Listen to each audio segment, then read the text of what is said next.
We are back, folks. Let's go. Thank you for tuning in to another Know the Ledge show this Saturday. Appreciate y'all. Hopefully, everybody's having a good Saturday. We are back. Uh, I don't know, man. I don't know what to say. I don't know what to say. These New York Knicks. It's a beautiful thing. It's a beautiful thing.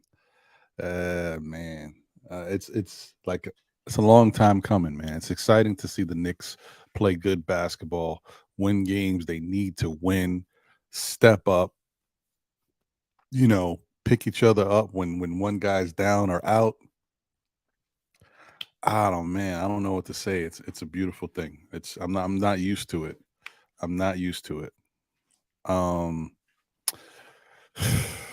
wow. It's almost surreal. Like gonna pinch myself. Like, is it real? Like, yeah, this is crazy. It's crazy. Unbelievable. Hope you guys are doing good out there. Um, trying to get myself together. Uh,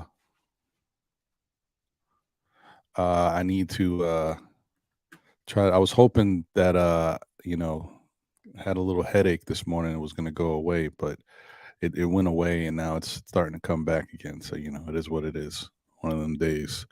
Um, 1 second, guys. I'm sorry.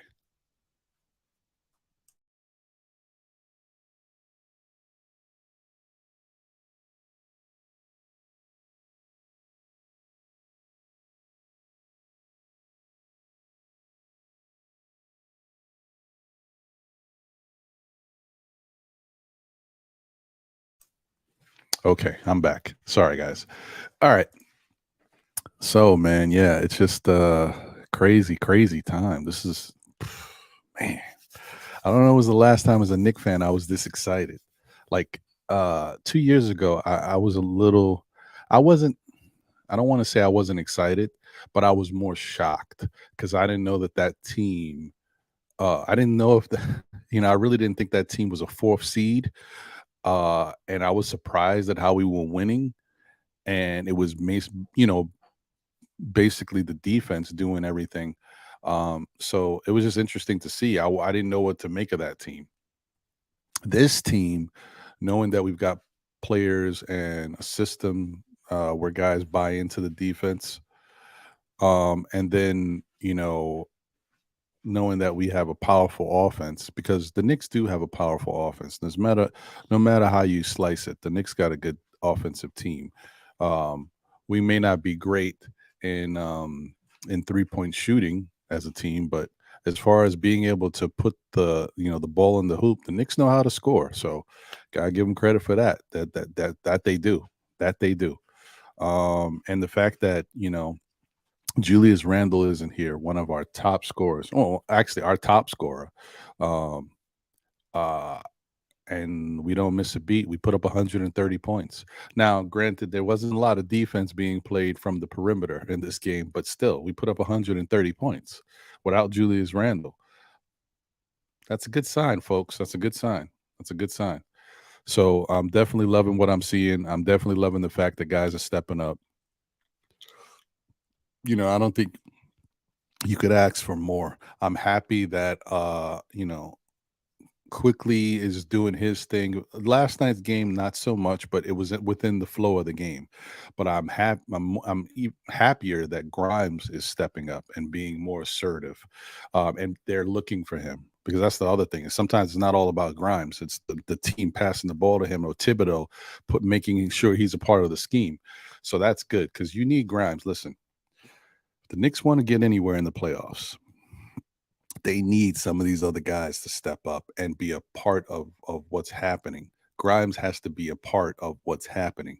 RJ needs to step up. But even if RJ doesn't have it going, if you get the type of stuff you've been getting from Quickly and you get stuff from Grimes and iHeart continues to play the way iHeart's been playing down this stretch with Jalen Brunson and Julius Randle, um, and just the other guys doing what they normally have been doing, and Mitch playing the way he's been playing, getting the offensive rebounds and stuff like that, and playing solid defense, the Knicks will be okay. But the thing is that the Knicks aren't a great team, so all of these things have to happen in order for the Knicks to consistently be in a position to win these games. Great teams sometimes you don't need your best player to have a good game. He could have a night off and you guys could still win. Or your second best player can have a night off. Or maybe even your first and second can have subpar games, but other guys step up and hit big threes or clutch baskets at times when you're not expecting. Those are what elite teams do. Knicks aren't there yet, but I like where we're going. I like where we're going. And I'm really excited for what I'm watching. I'm telling you, man. See, last year, obviously, it was a tough year with everything going on. Um, but I'm trying to think, like, I don't even know if the 2 years ago, if we won the type of games we're winning now. Like 2 years ago, that Nick team did a good job of beating up on the teams we need to beat. Like, as John would say, eat your food. Um, we did a great job at that. So the not the whatever bottom dwellers or the teams that have lesser records than the Knicks did a really good job of knocking them out. This year, in some cases we struggle with those teams. But what I have noticed about this Knick team, and this is a long time coming, when the Knicks need to win a game, when it's a must-win situation, because I think there's been 3 must-wins this week. And then there's other games, the statement games, the games against Boston, games against Denver, the Miami games earlier, but especially this week's Miami game was a must win, and they won. The Cavs game, I felt like it was a game we needed to win, but I didn't think it was a must win. But the Knicks won. You know what I mean? They lock in uh, the Houston Rocket game. All right, we know Houston is not a great team, but let me tell you something. That was a must win for the Knicks. Knicks locked in. Like this, this is what I'm looking at this team, and I'm saying, hey, we're growing. There's certain things we're starting to do that, yeah, I think they get it. And I knew it when we went on that 8 game or 9 game win streak. No, I forget. I think it was an 8 game win streak, the most recent one. I knew it because the way they were playing, I felt like some of the moves they were doing throughout the game, like when we needed big shots to come back into a game or to extend the lead, they were doing it. When we need big defensive stops, they were doing it. I felt like they understood, like, this is what a good team is supposed to do. I said that during that time, and I feel like the Knicks got it now. Now, this losing streak that we just had recently, I don't know what that was. I don't know why it happens. The Knicks are Heckle and Jekyll or Jekyll and Hyde. They're always up and down. I don't know what it is. But when they're playing right, I feel like they know what they need to do.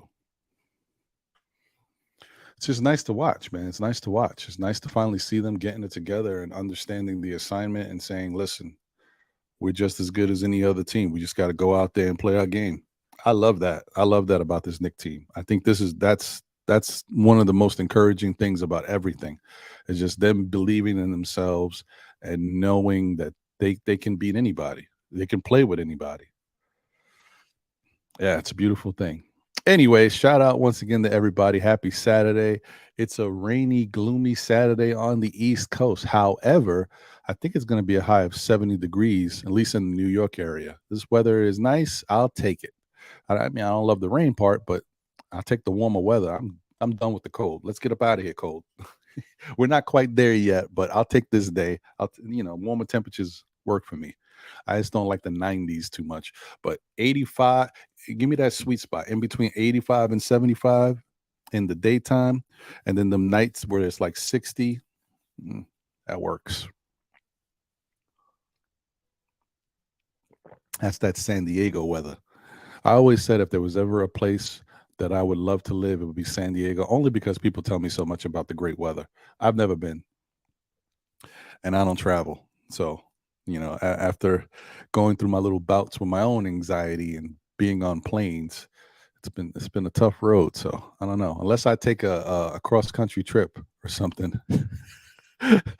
take a train and experience it. I don't know. But anyway, all right. Shout out to JJ in the building. Salute my guy. Appreciate you as always. Thank you for being here. David L is in the building. Salute my brother. Appreciate you as always. Kareem Grant. What up, twin? What's good, brother? Hopefully you're doing okay. Uh Walter Blackman is in the building, folks. What's good, Walter? Appreciate you, my brother. Hope everything's going well with you and yours. Oh, and thank you for the generous contribution, brother. I appreciate you as always, man. It's not expected, but I appreciate you. If you decide to do that, listen, I can't thank you enough. Um, he says, I like how our team competed yesterday. Yes, that's what I'm saying. Well, like I feel like they got it. Like they, because sometimes it's not just about the talent you have. You have to have that belief in yourself and your teammates that hey, we're with these guys. We're here. We could do this, no matter who it is. We can play with these guys, no matter what. If we make a couple smart moves, we can win the game. If we don't execute properly, we'll lose the game. But we're right there with these dudes, and I think the Knicks are there. I think they know that already.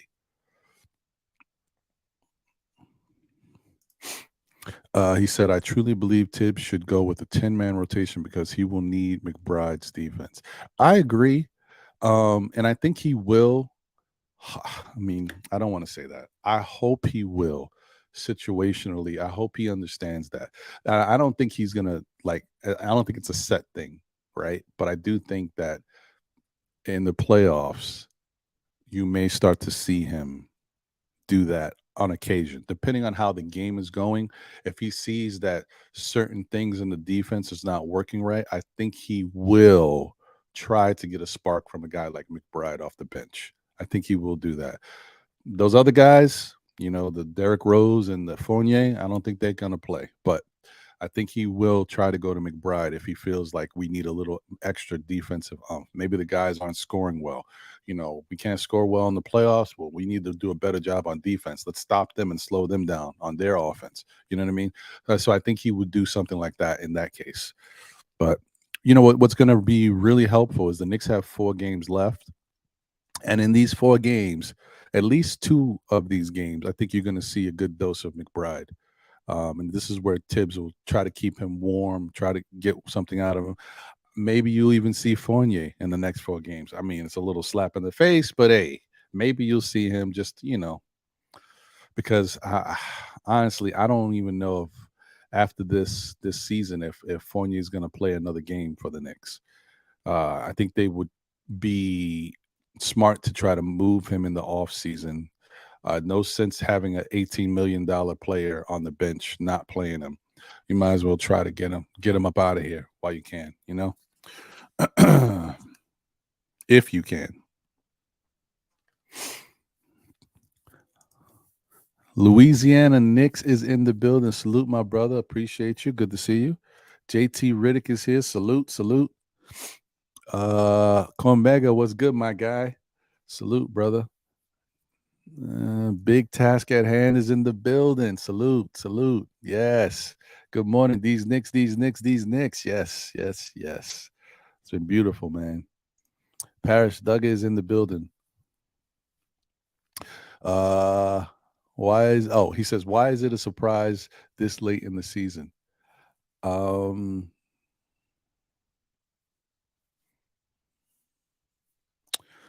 don't know, Parrish. I don't think it's I don't think it's a surprise that they're playing well. I'm happy and enthusiastic about the fact that they got it now. I think they got it. I'm telling you, that 8-game win streak showed me that what the Knicks were doing in that 8-game win streak was what elite teams do to win games, even when their backs are against the wall, when certain things aren't working. And the Knicks never showed me that before, not even throughout this whole season, up until that 8-game win streak. You know how many games we could have won and we did something that didn't make sense in the final seconds of the game or in the fourth quarter? Our execution was bad or poor. There's certain things, there was times where the other team had opportunities to extend the lead or do something like that or take the game over, and we kind of didn't do what we needed to do. Now, I will say what Brunson has done all year, and I give Brunson a lot of credit for it. If you watched, look at early games and then look at how it is, obviously now throughout everything that's gone on, whenever the opposing team scores big baskets, Brunson tries to come right back and score a big basket to keep us within reach. He's done that all year. So Brunson's a little different. The Knicks, on the whole, are not always good at that. Now, this year, and especially these last 15 games or so, they've been better at it. The rest of the guys are starting to do that. They're starting to understand that we need a clutch basket, we need a smart basket, or we need a big defense, big defensive stop. With the addition of Josh Hart, he's been huge in that regard. But Jalen Brunson all year, all year has been good at getting us baskets to keep us in the game. Last night was no exception. You saw him going back and forth with Donovan Mitchell, or even not even just Donovan Mitchell, the Cavaliers in general. Cavaliers would come down and score. Jalen Brunson goes down and scores. Cavaliers would come down and shoot a three. Jalen Brunson shoots a three. Donovan Mitchell gets a couple big. Jalen Brunson he knows what it takes. It's not. See, that's why I don't mind him. Some guys don't. Some people don't like isolation basketball. I don't mind it if you're hitting your shots. Now, if you're taking us out the game, that's a problem. But I think Brunson, excuse me, I think Brunson understands the assignment. Brunson says, look, these guys are coming out, they're hot, they're on fire, they're blazing. We got to keep ourselves in the game. We got to keep pace with them. And if I'm going to, I feel like I could do that, I'm going to go take these shots. I'm not going to be selfish about it because it's not like he's doing what he has to do to keep us in the game. And then once we can clamp down and get our defense going a little better, you can kind of move the ball around and get other looks. Your offense can start to roll. But right now it was a shootout early. So Brunson was just trying to keep pace and make sure we were still in the game because we could have got blown out, guys. Let me tell you, Cavaliers were hot. And the way Donovan was going, I was like, Donovan could put up 50, 60 the way he was going. So Brunson keeping pace was huge. And also it's a psychological thing because you guys know Brunson gave Donovan the business in those playoffs last year. And so Donovan keeps that in the back of his head. All right. And just the fact that Donovan's like, I'm going out here and I'm on fire, I'm lighting. And then this guy, Jalen Brunson's on fire too, and he don't stop. That's psychological too. That's a good thing, man. That's a great thing, guys. Brunson knows that, man. I don't want to say Brunson got Donovan in his back pocket, but you know what I mean? Got the morning cup of Joe or Joanne. I've already been sipping on it, but I gotta announce it. I'm just saying, guys. I'm just saying. Kevin Taylor's in the building. Appreciate you, my brother. Good to see you. He said, Sharon is Karen. It seemed like the ball was moving more frequently without the ISO players dominating it. It did seem that way, but nothing changed, really. The only difference is you had one heavy dominant ISO player that wasn't playing. But Jalen Brunson was very ISO heavy last night. So it doesn't change as much. He was still doing his ISO thing.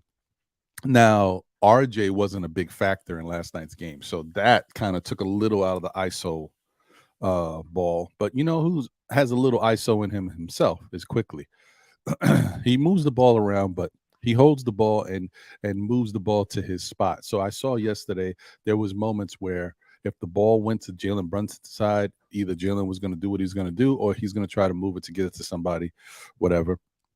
But sometimes when it reversed to Quickly's side, Quickly may have, got called his number a couple times. So that's just, it is basketball, man. It's how this Knicks team plays. So as long as it's working, it's okay. And as long as guys still in the back of their head understand that you got to move the ball, you got to get your teammates involved, you got to trust them, because just because you call your own number doesn't mean you're always going to hit the shot.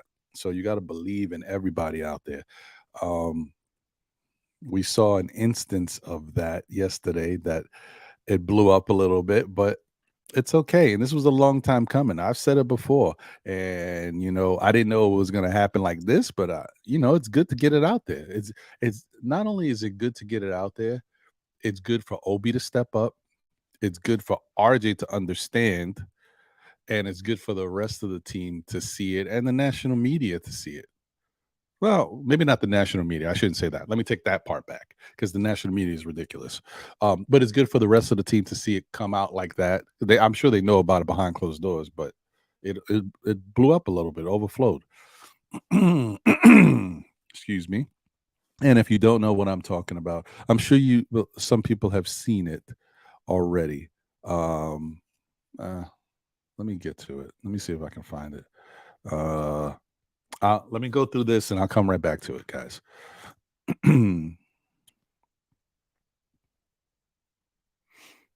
Yeah, I hear you, Walter. You said I was hoping for 50 wins. I guess I have to settle for 49. Maybe. I don't necessarily know if the Knicks are going to win out. You know what I mean? Because there's 4 games left.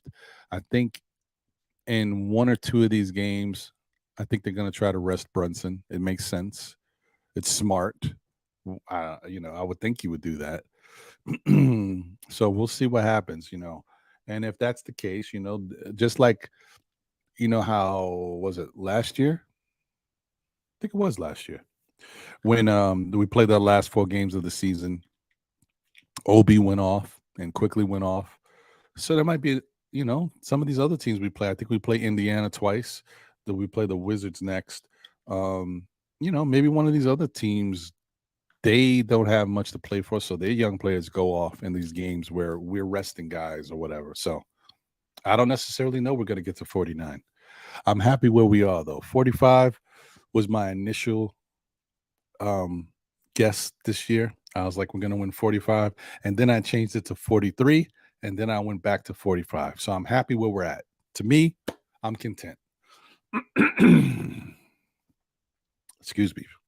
Every time I don't know what it is. Every time, and I keep doing this, I usually try to, before I drink coffee, I drink some water. I don't know what the deal is with that, but every time I just drink straight coffee instead of going to the water route, I always get a little congested, like choked up. That don't make no sense. Doesn't make any sense. I don't know what it is. I don't know, guys. Anyway, let me raise this a little bit. Is that better? Well, you know what? Bring it in. Let's bring it in. How's that? There we go.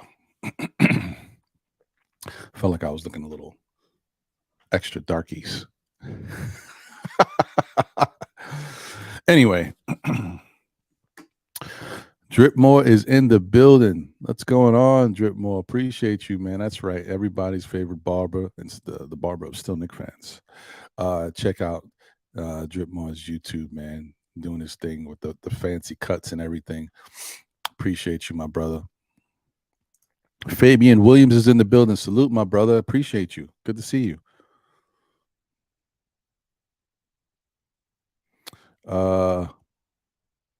Paris Duggar, Ron, you're just surprised that Brunson is a left-hand Donovan Mitchell. Ask Donovan Mitchell.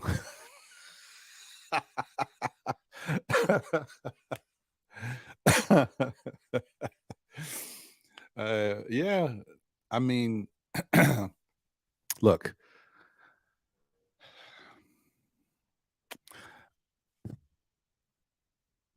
I personally think that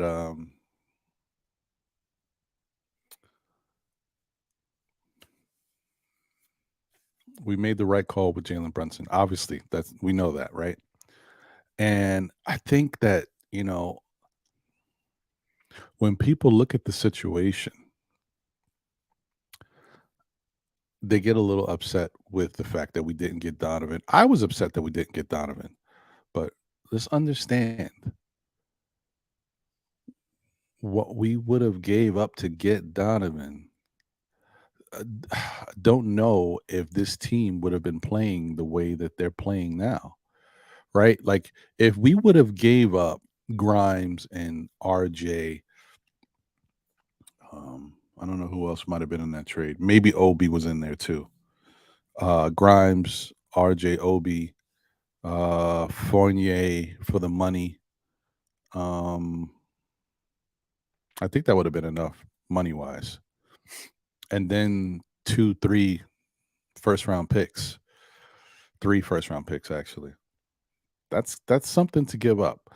Would we have been horrible without Obi Toppin? No, we would have been okay. We would have figured out a way, right? Would we have been horrible without RJ? No, because I think Donovan would have replaced RJ. Would we have been worse defensively? Yes, because we would have lost Grimes. So that's the thing. Like I get it, and I would have loved to have Donovan here too, because the imagine that the 3-headed monster of Donovan, Jalen, and Julius, incredible. Now the problem here though is when you've got 3 alpha type scorers like that, someone's game or all of their games takes a little bit of a blow. Like the fact that you've seen Jalen Brunson deserve to be an all-star this year is because he's had the ability to have the touches and to be able to go out there and do what he's got to do. Julius Randle was an all-star this year because he was able to be a top scorer on the team to get the touches to be able to go out there and do what he's got to do.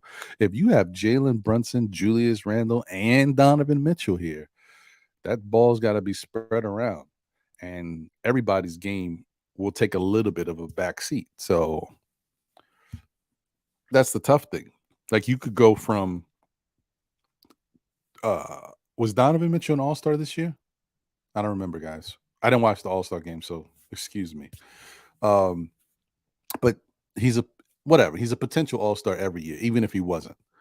You go from 3 potential all-stars to maybe not having any all-stars because they can't get enough of the volume to create those numbers so that way they're looked at as all-stars. But they all could play like all-stars, but just not have the amount of numbers they need because each of them is sharing the ball, the responsibility. Um, so I think it's just a different look. Somebody got to look at differently. And the defense definitely without Grimes, because Grimes was an MVP of our defensive unit for a while this year. Has he had moments where he hasn't looked that great defensively? Yes, but he gets it back. Maybe he goes through spurts. He's working out there very hard. He's taking on the top players defensively, and sometimes he gets cooked. It is what it is. But he's been a solid defender for us. And now with the addition of Josh Hart. So here's the other thing, guys. If so, this is what I want you to look at too. You trade those guys and those picks for Donovan Mitchell. You lose Grimes, one of your best defensive players. But after you've traded those picks and those guys for Donovan, do you have the ability to still go out there and get Josh Hart? Maybe. Maybe not. Maybe not. You never know. Maybe Portland doesn't want to trade Josh Hart because the Knicks have Donovan Mitchell now. Maybe I don't. You never know. Anything can happen. And then, yes, we still gave up Cam for him, so that still could have happened, but we don't know. Anything could have happened. Us trading for Donovan Mitchell could have changed other teams' thinking, and maybe they say, you know what, we need a Josh Hart. Let's go get Josh Hart. So maybe he's not even available for the Knicks. It's just all these different things that you never know can happen. And let me tell you, we needed Josh Hart. All right, so that's enough of that. Geraldine McIver, the first lady of Still Knicks fans and the Knicks community, is in the building. Let's go. What's going on, Geraldine? Appreciate you. Thank you. Salute to everybody and salute to you especially. Cam from the Kickback is in the building. Salute. What's good? Boogie Down BX is in the building. Oh, wait, hold on. I'm coming right back to you, Boogie Down. He says, hope all is well, brother. What a great win last night. Great team ball, lots of movement, and Brunson is not scared of Spider. No, he's not. No, he's not.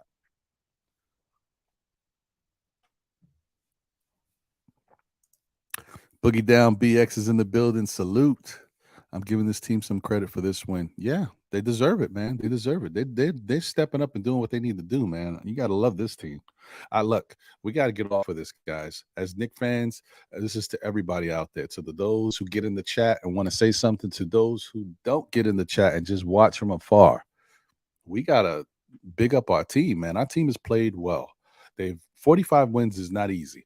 They've played well and they've won some big games. And they've been winning the games that they need to win at the times they need to win them. Listen, we all started to panic and get a little worried once we see that Miami was starting to win a couple games. Brooklyn has been winning lately, and then we had lost 3 in a row. And we're like, yo, what's going on here? But Knicks turned it around in typical Knicks fashion this year, Jekyll and Hyde, and they've been doing what they need to do. And knowing how important it is to win as many games as you can to solidify your spot, knowing how important it is to beat Miami, they did it. Knowing that it doesn't really matter if you beat the Cavs right now, but it's a nice little statement victory for the Knicks, and the Knicks have beat them 3 out of 4 games. Why not? And they did it. So, yeah, man, we got to salute our team. We got to stop thinking about the negative stuff and be happy with what we're seeing and witnessing. There's a lot of positive stuff going on with this Knicks team. And I think the rest of the league is starting to really see it. They've been kind of keeping it in their back. Like, I love watching Twitter and people, getting the receipts and finding like stuff like Michael Wilbon has said when we watched that game against Boston, and Michael Wilbon said, yeah, Boston's definitely winning this game, or whatever the hell he said. And we saw how that ended up, right? Then I saw a clip this morning from last week, or was it 2 weeks ago, where I think it was last week or something like that. I don't know. Michael Wilbon saying that he believes that the Miami Heat will pass the Knicks and take over the 5th spot. And then the person put up the video with the receipts and showed the current Knicks record of 45 and 33, whatever they are. And, Miami with 40 wins and behind them and not having a chance to take that 5th seed. So you love it. You love it. Make the non-believers believers. Shaw Powers is in the building. Salute, my brother. Appreciate you. Shout out to Shaw, my guy Divine. Knicks Real Talk on YouTube, guys. If you haven't watched it, I don't know what you're waiting for, man.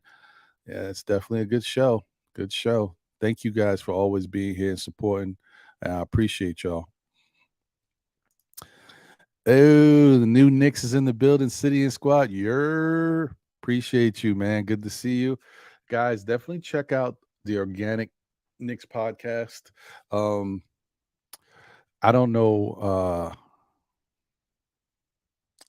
I keep saying it that way. It's Organic Podcast. I don't know why I throw something else in there. Anyway, definitely check them out, man. Get them subscribers up, man. I was tuned in yesterday and I'm listening to the content and they're talking about it, man. They're fans just like us and they do a good job of bringing the information to everybody. Definitely check them out, man. They're up and coming, and they need to get them subscribers up, man, because they got good content as well, man. So definitely check them out, the Organic Podcast, and show them some love. Yeah, I'll see. You know what? I'm gonna type it in. Actually, let me find it and I'll type it in here so you guys can click on it and subscribe, because you know what? I know the first time I tried to look for it, I had a little bit of problem. When you knew on YouTube, sometimes when you try to find something, the algorithm, you be typing stuff in and it don't pop up.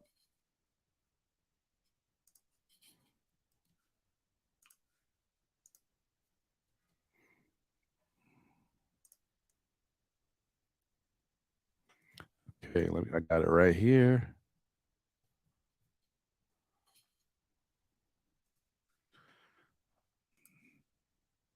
And it's the Organic. I always leave out a word. Fanatics. Sorry, the Organic Fanatics. My apologies.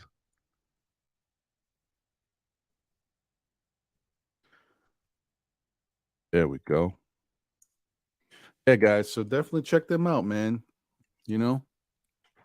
They're good dudes, man. Good dudes. And on a personal tip, they've been really, really cool. And with the situation with my wife, like messaging me and giving me suggestions of stuff I should try, like we can try to help her. Good dudes, man. That's all I can say. Good dudes with good content. So show them some love, man. For real. Ashley Inc. is in the building. What's good, Wiz? Appreciate you, my brother. He said, salute Ron and chat. This was an excellent victory, a total team effort led by our point guard. We have been amazing in the past 2 fourth quarters under serious pressure. That's a fact. Good point. Good point. Wellner Martinez is in the building. Salute. Oh, you going for that 9-game streak, huh?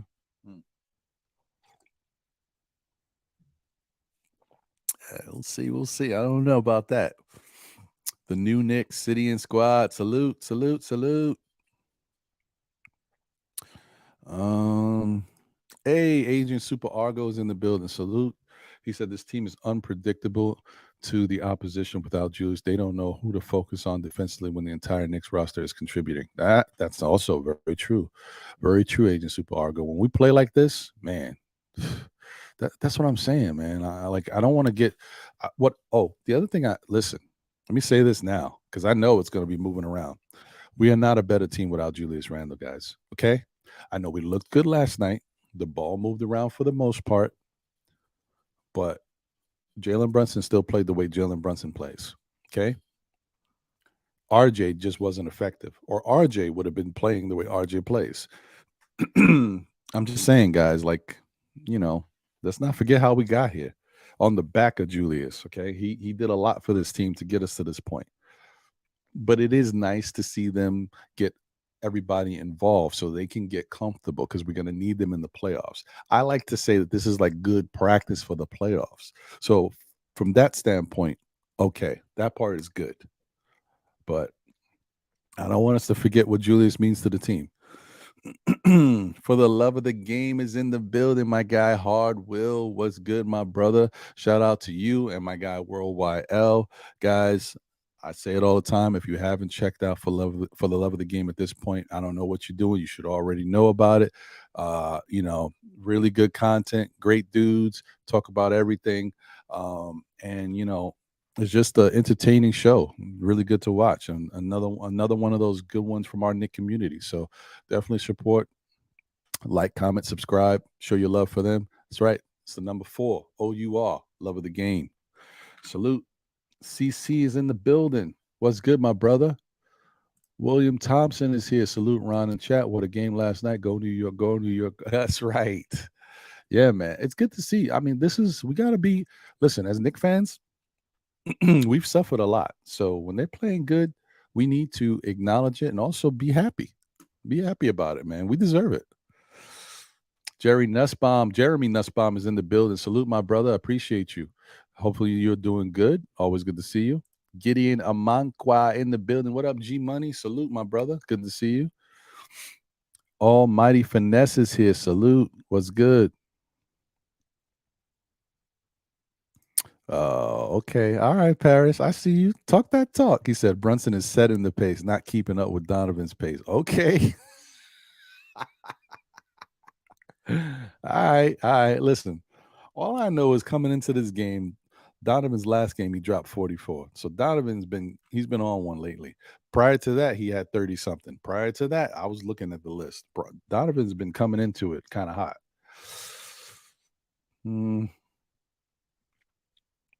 BK Ray's in the building. What's good, my brother? Hopefully you're doing all right. Yeah, that was a good win last night, man. Very good win. Francisco Carrillo is in the building. Salute. Good to see you, my brother.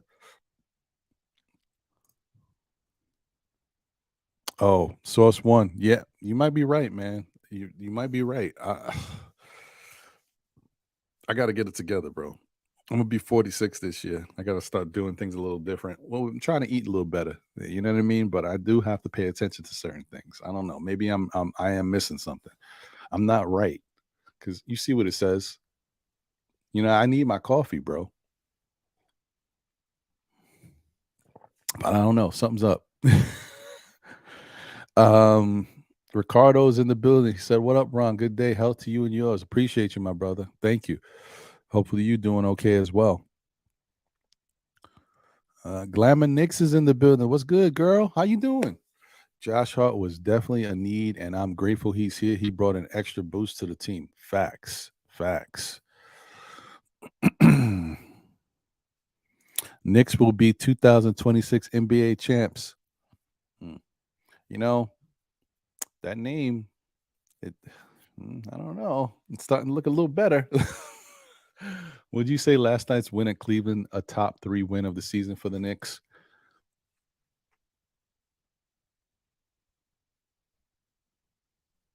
Yes. Yes. And you know why I say that? For a couple different reasons. One, because Cleveland was hot, right? Cleveland was very hot coming into not coming into the game, but in this game, like the shooting was incredible. And this is the same situation. If you look at this Cleveland game, guys, this is the same situation we ran into when we played Minnesota. It's just we had no answer for Minnesota. We tried. Like Julius was on one in that game. He finished with 57, if I'm not mistaken. Was that the game? I think so. I think it was. But the rest of the team was not clicking. They were not doing well. Everybody else was cold. In this game, we had guys that were contributing, and Jalen was hot, but we had other guys that were contributing, not necessarily, on fire, but they were contributing and they were scoring early when when it looked like, the Cavs were really hitting all their shots, the Knicks were hitting their shots. So that was very important. Um, yeah. So you got that. You got the fact that we're playing Cleveland, which is probably going to be our first round matchup. We're Donovan Mitchell there on the other team, guy we could have had. The news around that. You got Jalen Brunson, a guy who lit Donovan's team up in the playoffs in the past. Um, and then you got the fact that Julius Randle went down and will be reevaluated in 2 weeks. So how do the Knicks step up and win a game against the Cavalier team? Even if it's not a must win, but it's a game you still want to win, and we don't want to lose any games, right? How do the Knicks respond? And they responded greatly, like in the best possible way. So yeah, I would say this is one of the 3 best wins of the season. I definitely say that. Definitely. The fact that everybody stepped up. And once again, I see a lot of people out there eating that Isaiah Hartenstein crow, man.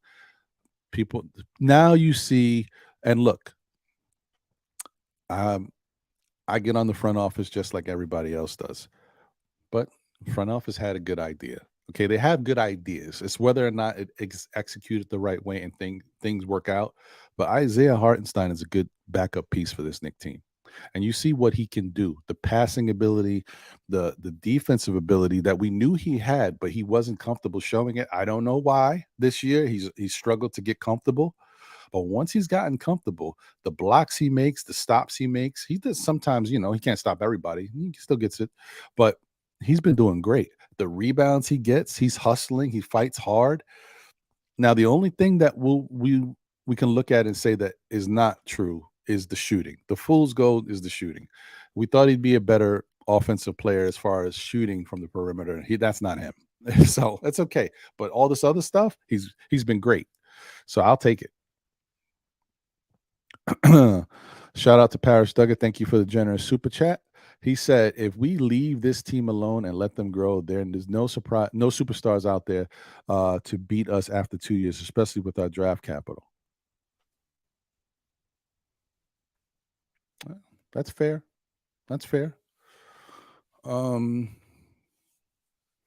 Unfortunately, I think that something will probably happen. You know what I mean? Because I think the deal with RJ is one to pay attention to.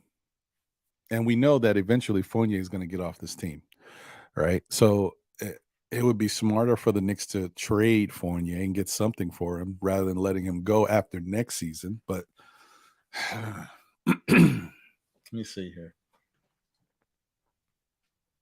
I don't know.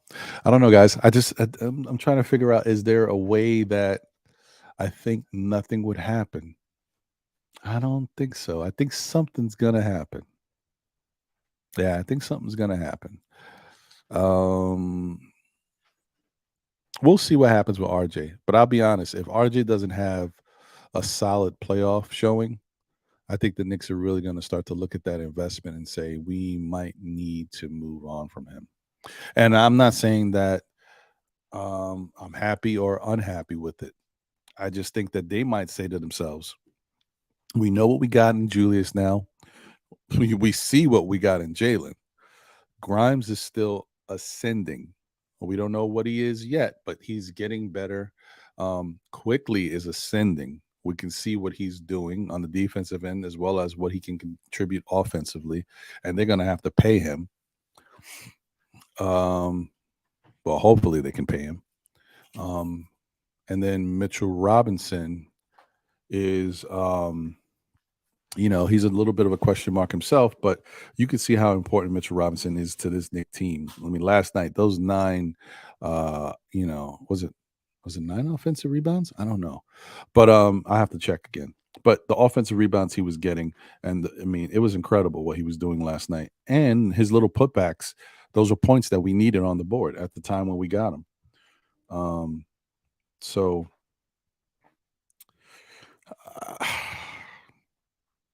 I don't know. I think the Knicks will look a little bit. They may not want to, but I think if RJ doesn't have a good playoff showing, they may definitely look at him in a certain way.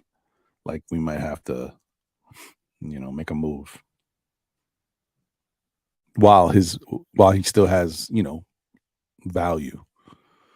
Because if the rest of the league starts to say, "Well, I don't know what RJ can do for our team," then that's a problem. You know what I mean? Like they have to. And I don't want to be a broken record and repeat this because I said this about Julius a couple years ago, guys. So it's the same thing. If the person is not producing the way you want them to produce, right? And you're getting production from other places, and you're like, well, what can we do from here? How can we change the rest of the team? That's what happens. You start to look at it. I'm not saying trade RJ. I'm just saying if he doesn't have a good playoff showing, they may say, well, teammates are blowing up at him because he's not passing the ball. Then he's not scoring the way he scores. His defense is taking a back seat. Look, I don't got to say nothing. You see it. RJ's my favorite player, but the writing is there. Hopefully, he can turn things around. Man, I don't know. There's no other way to look at it. So we'll see. D-Raz is in the building. Salute. Appreciate you. DJ Space Ghost is in the building. What's good? Oh, thank you, Geraldine. I'm sure that these guys will appreciate it, man. Let me see. Andrew Gutierrez is in the building. Salute. What's good, my brother? Wacko is in the building. What's up, Wacko? Tibbs playing Obi 19 minutes was kind of disrespectful. So yeah, what Tibbs is showing you basically what I thought he might say, not show, but show. I'm gonna play Obi because I need him to replace Julius in the starting lineup and stuff like that. But doesn't mean I got to use Obi that much because Obi hasn't shown that Obi's got to fight for these minutes, man. Obi's got to fight out there, and I just don't know if I'm seeing enough. Now, I did like the fact that Obi was trying to get up and down, but Obi's game is so dependent on someone else. You don't give Obi the ball, like get him the ball to make him play. Like if Obi can't get his own shot, I don't know.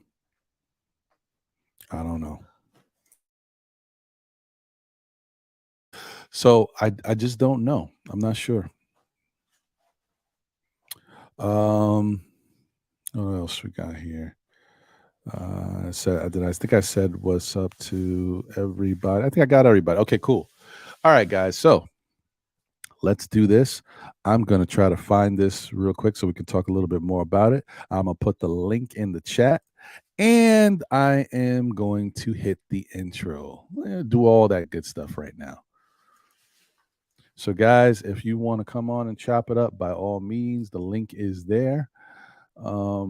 And let me see if I can find this little clip on Twitter or something so we could talk about this. It's not a big deal, but might as well talk about it anyway.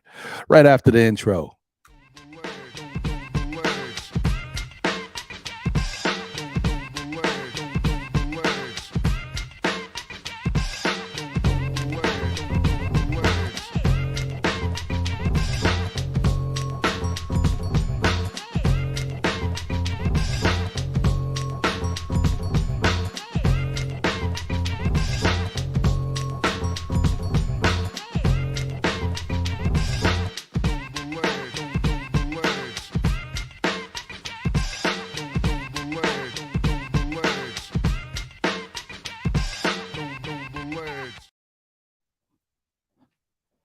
Oh, I didn't know you guys were there. Sorry.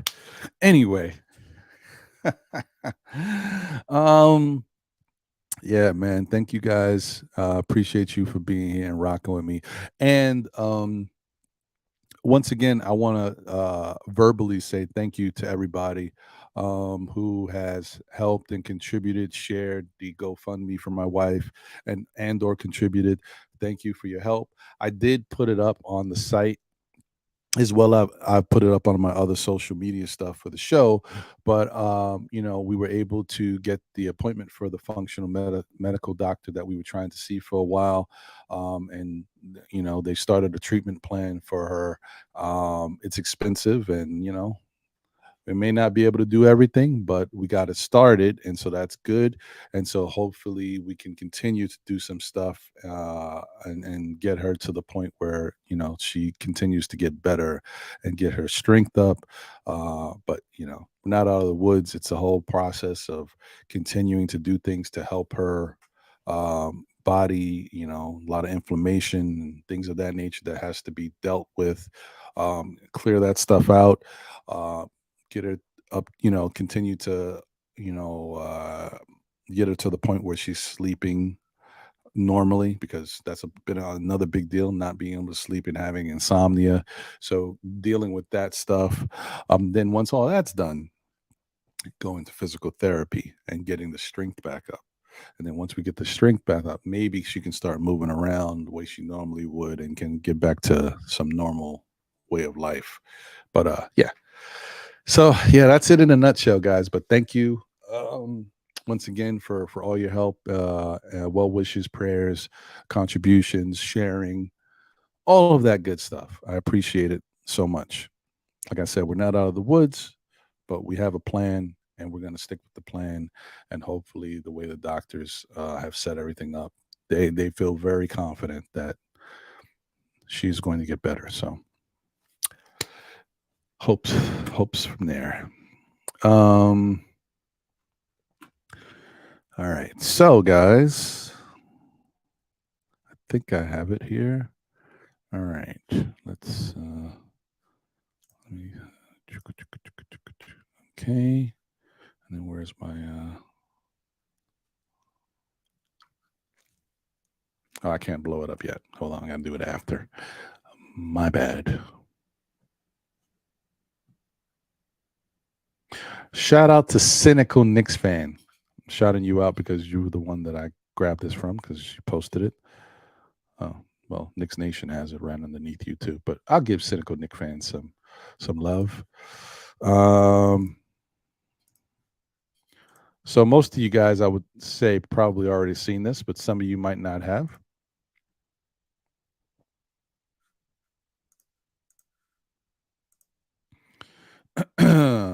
So here it is, guys. This is what took place last night's game. Now, for context, there was a moment where, there was two fast breaks, and I guess Obi was doing his thing where he was trying to be a part of the unit and do what he can do. Obi leaks out, he gets on his fast break, he runs, and I guess he was like, Obi's like, I'm out here hustling, I'm running, I'm trying to get us easy, quick baskets, so I'm running. Okay, I'm expending energy, and you see me, and you're not passing the ball. So RJ missed him twice, apparently. Now, I've said this before. This is not the first time RJ's missed Obi on a break. There was one time, man, might have been 20 games ago, bro. Obi was on the right-hand side, and he was pointing up. He was doing this. He was doing this, right? And he even got to the point where he was jumping up and down, and RJ did not look at him and did not pass him the ball. So this is a long time coming. RJ has tunnel vision when it comes to his thing when he's in his movement sometimes, but especially on fast breaks. And it's not just him. I've complained about the Knicks in the past. When they go on fast breaks, they're very selfish. Whoever gets the ball goes straight to the hoop. You can have a 2-on-1 and they don't pass the ball. Now, they've been doing a little better at that lately, but for the most part of the season, I was complaining all the time. You don't look to pass it to the left or the right. You don't look to drop it off behind you. Now, I know dropping off behind you might allow the defender to get a chance to affect the shot, but you also could get a foul. Either way, the Knicks don't pass the ball on breaks that much. They've been doing a better job, but RJ has been very bad at that. Now, I guess if he's running a break with Julius, he'll give it up, but that's different. Anyway, so here we go. So as you can see, RJ jumps up. He's pissed. Like, what you talking about, brother? What? What? Yeah, I like the lasagna. It was good, man. Oh, maybe that's not what he said. But look, Obi said, you don't want this, man. You don't want this smoke. Come on, sit down, bro. You don't want that. I don't know what was said, but as you can see, the tempers were a little flared. It's no big deal. This stuff happens in team sports. Teammates get mad at each other. Hold on. Let me see something again. Yeah, I love it.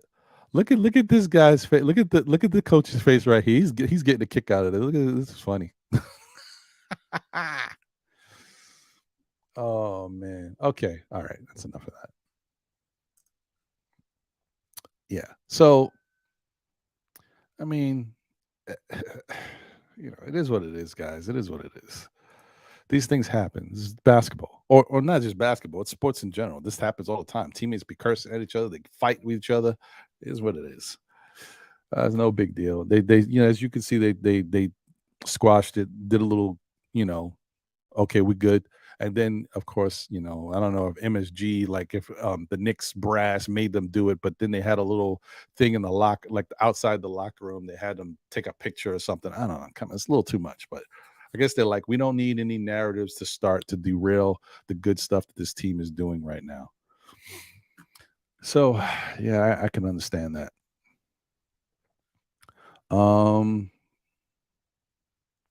Wait, I think I just had it.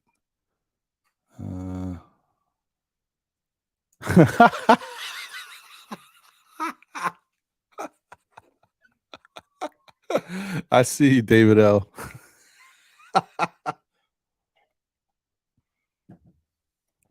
That's funny. I hear you. Knicks will be 2026 NBA champ. Says a good indicator that this team is in an upward trajectory is their defense on the wing. If you look at the last 10 title teams, their strengths on defense came from the wing positions. Interesting. Okay. RJ's tunnel vision is a big issue. It has always whoa, let me calm down.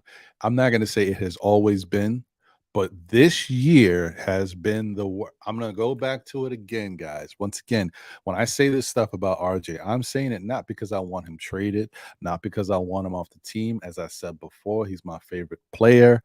And then that means if he leaves the team, I'm not wearing the RJ jersey anymore. It's my only RJ jersey. But this year, for whatever reason, I've never seen RJ Barrett more selfish.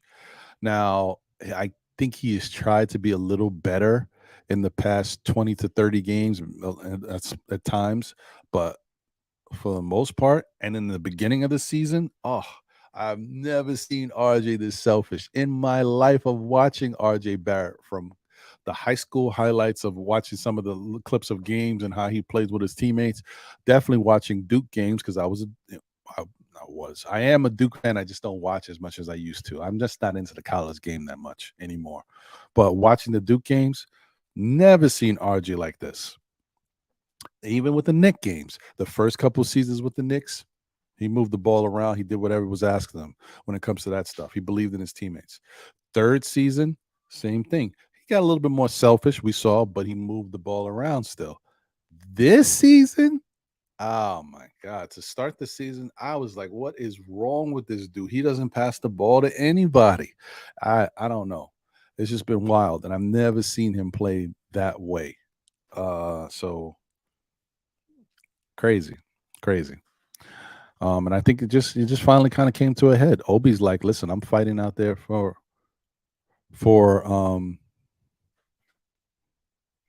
my basketball for my basketball life, and Julius is not here, and I got to step up, and I'm trying to do what I got to do, and still nothing, you can't show me a little love for all the effort I'm giving. Yeah, it's crazy. All right, so let me see if I can pull this up, guys. Give me 1 second while I do this.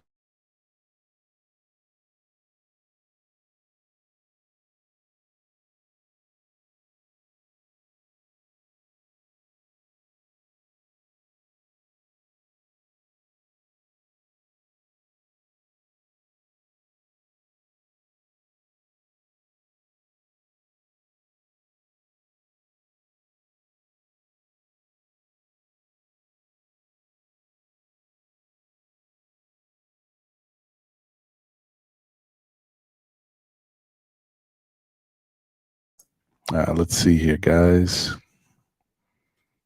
Okay. All right. Let's get this up out of here. All right. So this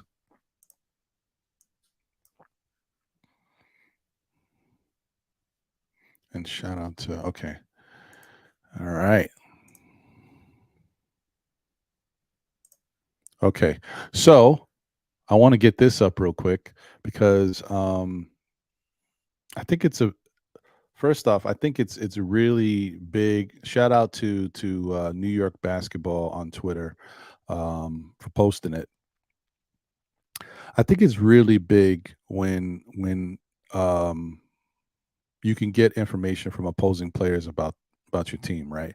And one person who does a really good job of saying what it is Donovan Mitchell. Oh, and shout out to Paris Duggar. Thank you for the generous super chat. He says one more thing. Shout out to our utility star players. Yes, they played really well. They stepped up and did what they needed to do to help us in this game, and they've been really good, especially in recent times. Like we seeing the value that they add to this team. Without them, we're not a team. That's the point. We need them as if we're trying to go anywhere in this game, in this playoffs or what have you. We need those guys to step up and continue to do what they're doing. All right, so here we go.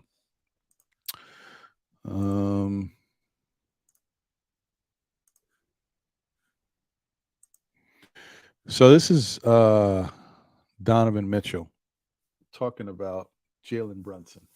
Okay. And like I said, I respect Donovan Mitchell a lot. I mean, I do wish he was a Knick because I think he would have loved to be a Knick. I think he still wants to be a Knick deep down. He loves New York. He loves the Mets, and I think it would have been a nice fit. And maybe it still will happen at some point, but don't hold your breath. So let's see. It's full circle. You wouldn't want it any other way. You know, what kid wouldn't want to grow up and play against his hometown team in the playoffs? I like to try to move away from the summer. It happened. I'm here, and I'm glad to be here. I'm pretty sure when I go to New York, I'm going to get asked the same questions over and over again. But I'm glad to be a part of this group. I'm glad to be with this team, and I think. For me personally, who wouldn't want it any other way? I think it's a story ending. It's not ending, but like it's a storyline. I think it's something that's really special and near and dear to me, being able to play in a playoff game in front of my friends and family. A team that I grew up watching, against the, guy who's the assistant coach over there who kind of basically taught me everything I know at this point. So it's great, and I'm excited for the challenge. It's going to be a lot of fun if that happens. All right, thanks. That's the wrong clip, everybody. That's not the one I was looking for. I'm looking for another one, actually, the one where he talks about Jalen Brunson, which I saw, and now it's not there. Yes, that's right. Of course. Is this it? Yeah, I think this is it. Wait, Quick, Obi, Hart, Jalen, Hartenstein. They're flying. It's different. Okay, well, we'll take this. Is what it is. Kind of a mismatch with those not making an excuse here. So them not having Julius Randle changes the pace of their group. Obviously Jalen does what he does, pushes the pace, but you have a kind of a mismatch with those two. Julius kind of is, so now you have Obi Toppin at the 4 who's running in transition. You got to run back. You have Quickly who's pushing the pace. You got to get back. So you have to kind of prioritize and shift your priorities at that point. You got to give them credit. That lineup, Quick, Obi, Hart, Jalen, and then somebody, I think it was Hartenstein, like they're running, they're flying, and it's a different case with Julius. Not to say it's a bad thing. That's just how it is. So that was the focus, getting back, and then we still didn't get back enough. So there's different things, like I said, we can learn from and get better at. But that would be the explanation, because we just tried to focus on getting back in transition. Okay. Let me see. Yeah, and I'll see if I find the one that when he talks about Jalen Brunson, because I think, it's nice to see him, and like him and Jalen, like it's not a rivalry, but they definitely have a thing going up against each other, and I think Donovan understands it, especially from what happened in the playoffs. So I feel like they definitely need to, kind of watch this, man, because for whatever reason, it just keeps happening. They've been matched up, and the wars have been incredible. I love it. I love it as a Knicks fan, and the fact that our guy is getting the best of it. Hey, why not? I mean, this is, how good of a feeling must it be for Jalen Brunson, because a lot of his contract and how the Knicks viewed him, and people think that, oh, look, it's this, he had a great playoff series against the Utah Jazz, and he went up against Donovan Mitchell, and that's why he earned the money. So then what does he do? He has a great season, and then when he plays Donovan, you know what? Here, take this 48. I love it. It's great, man. It's great. Huh.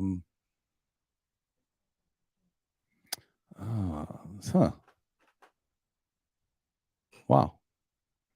I don't know why. Where the hell is it? It doesn't. Hmm.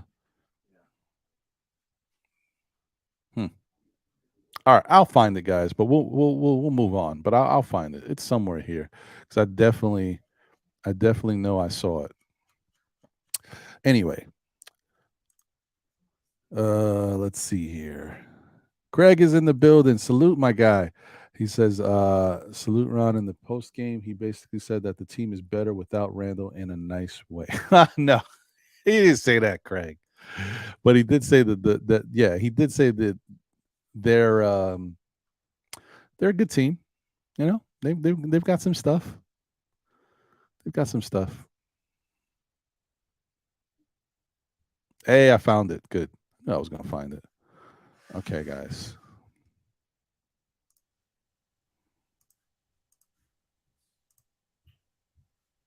Here we go. He's just shifty. He can get to his spots different ways. The biggest thing is, he had 50, but he had 9 assists. At the end of the day, that's the standout. 50 is great. And that's a lot of work to put in. But being able to get everybody else involved, I think that's what I took away the most from that. Now he's not accountable just for 50 points, but at minimum 18 other points. So that's the tough part. That I look at and I'm like, all right, we could fix that. And then Mitchell Robinson only plays 22 minutes and has 9 offensive rebounds. That's on all of us, not just Evan. We got to go in there and hit him. And you got to give them credit. They worked. They did different things. Jalen had a game, but he got 9 assists off. We were doing different things that, like, I don't want to discredit 50-point performance. That's not, what we hang our hat on. But, being able to have 50 as well as 9 assists changes the complexity of the whole game. He's just shifting. Yeah. That's a fact. That's a fact. You gotta love it, man. I like Donovan Mitchell, man. I liked him before. He was even thought of coming to the Knicks. I like him as a person, as a player. I just like guys that are willing to say what it is. It is what it is. Whether he's on our team or on another team, you can say what it is. That I respect that. Ernesto Duverge in the building. Salute. Appreciate you, man. Good to see you.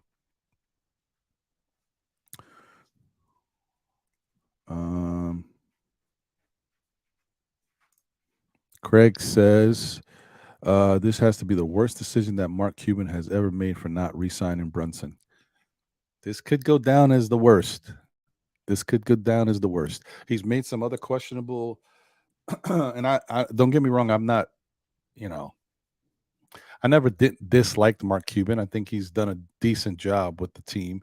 He's made some questionable moves in the past, but this is definitely a bad move that he didn't see the level of importance of what Jalen Brunson meant to that Dallas Mavericks team. You know, Luca is very special, but it's something about having somebody out there that complements Luca, but also when Luca's not there, Jalen Brunson could take over, which we saw. And people didn't, they downplayed it. I brought it up as well as other players, like how Jalen Brunson played with Luca was on the floor. Like Jalen Brunson had 18 games where he started without Luca, and those numbers look really good, man. And he showed that he could step up. And then obviously seeing what he did in the playoffs for them, I think Mark Cuban was in a position that a lot of people in those type of positions have to be faced with. How good are we? What are we at this position? And is Luca enough that we need to build elsewhere, like on other positions, because we got Luca? It's tough. It's also tough to play, to pay a backup point guard a bunch of money, 80 million, 80 to 100 million, because I don't think he wasn't going to get 100 from them, but 80 to 100 million when you got Luca at the same position ahead of the person. Maybe that's another reason why they looked at it like this is tough. But it makes no sense, right? Because what do? Then you go out and trade for Kyrie, another point guard who's a high established, expensive. Yeah, he Mark Cuban was on one there. He messed that whole thing up. I thought a lot of people feel like I felt like the Kyrie Irving thing made no sense. So you let Jalen Brunson go because you didn't want to pay him, but in essence, you did the same thing and brought in Kyrie Irving, who's a very special player, but he plays point guard. I don't know. Well, guess what, guys? That's their problem. Now the bad thing is, in a way, it's kind of our problem too because they stink and they're not winning games, so we might lose our draft pick for this year from them. It might convey to something else next year, and this is the good draft. See, this is where these draft picks with these you know parameters. This is where it can bite you because this is a good draft that you'd want to have a pick in. Next year's draft, it could be good. We don't know, but I don't know. Oh, boy, boy, boy. Yeah, Craig, I know that. First off, that was, that's laughable when you think about it. It's crazy. Craig, why I keep saying Craig? Greg, it's nuts. I don't know. Dude, imagine that. 55 million and Mark Cuban passed. And then he winds up getting 104 or 106 million from the Knicks. And that it looks like a bargain. That's crazy. That's crazy. See, yeah, that's another questionable decision that Mark Cuban has made. I think the Brunson one is worse because all you got to do is just give him money. You don't have to trade. He's on your team already. Oh, it's bad. Very bad. Very bad, guys. Very bad. There's no other way to look at it. It's just nuts. That's sometimes look basketball. You can overthink things. You make decisions, make mistakes. It's life. It's life. I mean, not just basketball, all sports. Like some of these owners and general managers, they do a little too much sometimes. And I think Mark Cuban had a good plan, a good idea in place a while ago, right? It worked out. He was able to get his championship with Jason Kidd and Dirk Nowitzki, right? I think it was Jason Kidd and Dirk. Or was it Steve Nash and Dirk? I don't remember. I think it was, yeah, I think it was. But the point is, he got his championship. So he's made good decisions in the past, and it's worked out. This time around, not so much. Not so much. But it is what it is. Like I said, once again, that's their problem, but it does affect us because they're stinking it up right now. And, we could use that draft pick. Even if we don't keep the player, we could definitely use the draft pick because that would allow us a little bit more flexibility to do something in a trade if we want to make the team better. Just our luck. Is what it is. Anyway, let's not harp on it. Knicks will just have to continue to play good basketball, so that way a draft pick doesn't matter. Like whether we need the player or not, we continue to do what we got to do. That's all that matters. If the Knicks make it out the first round and get to the second round, I'm be happy. And if the Knicks get past the second round, look, now I'm talking crazy now. I know, guys. Knicks get past the second round, I will be ecstatic. I won't know what to do with myself.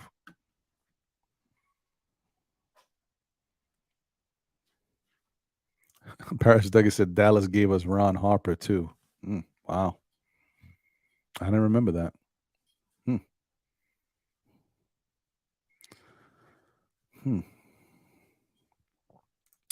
Nice says IQ will be an all-star. Salute. Nice. What's good, brother? Yeah, well, I think in order for him to be an all-star, I don't know if it'll be with the Knicks. If that's the case, unless he's starting. And he know that the bottom line is he's definitely going to want to start at some point.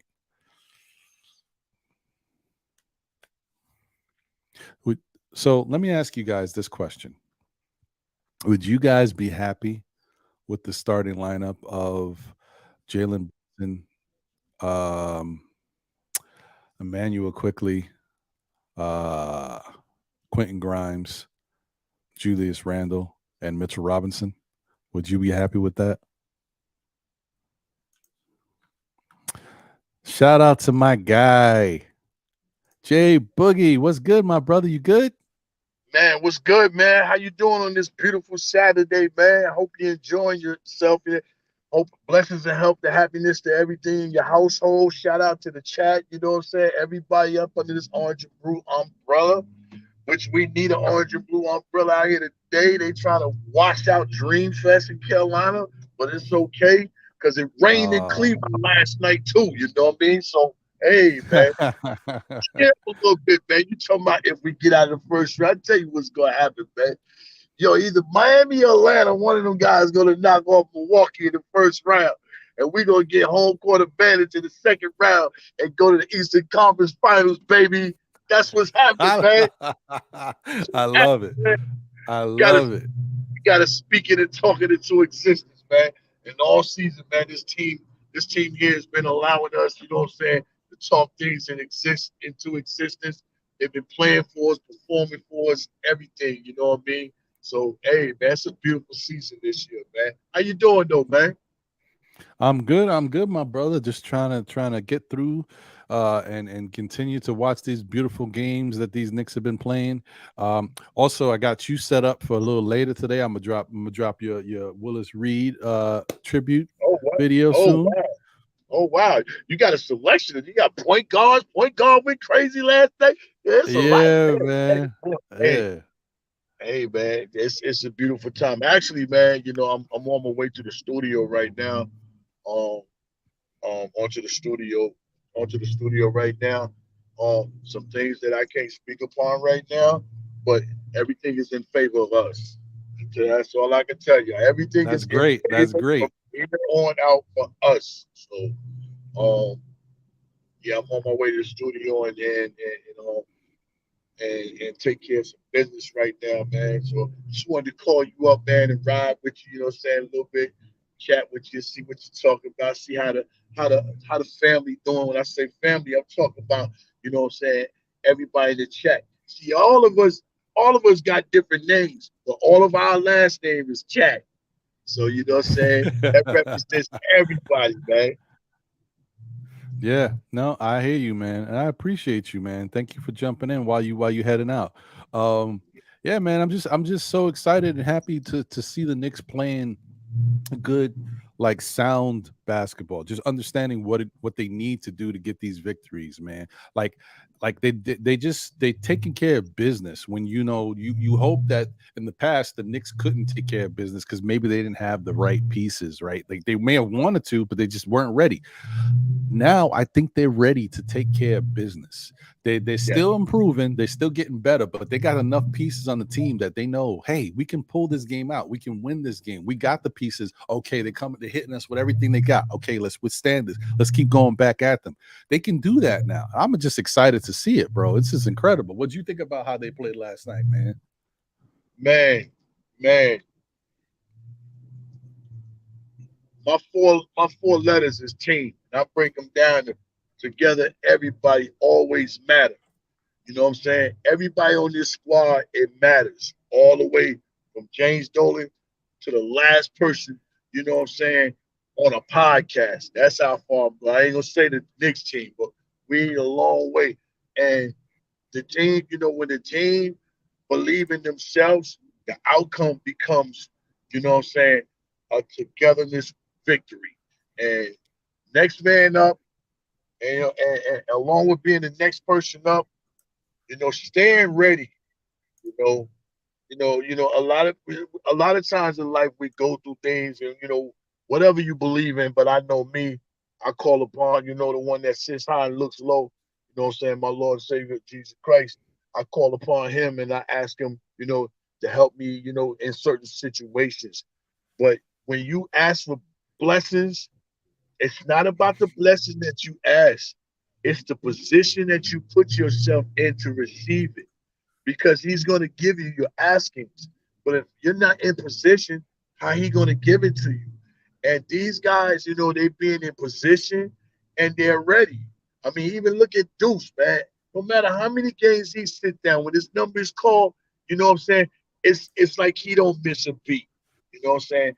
And that's what you appreciate, with guys that are on the bench, that are bench players. Bench players matter a whole lot.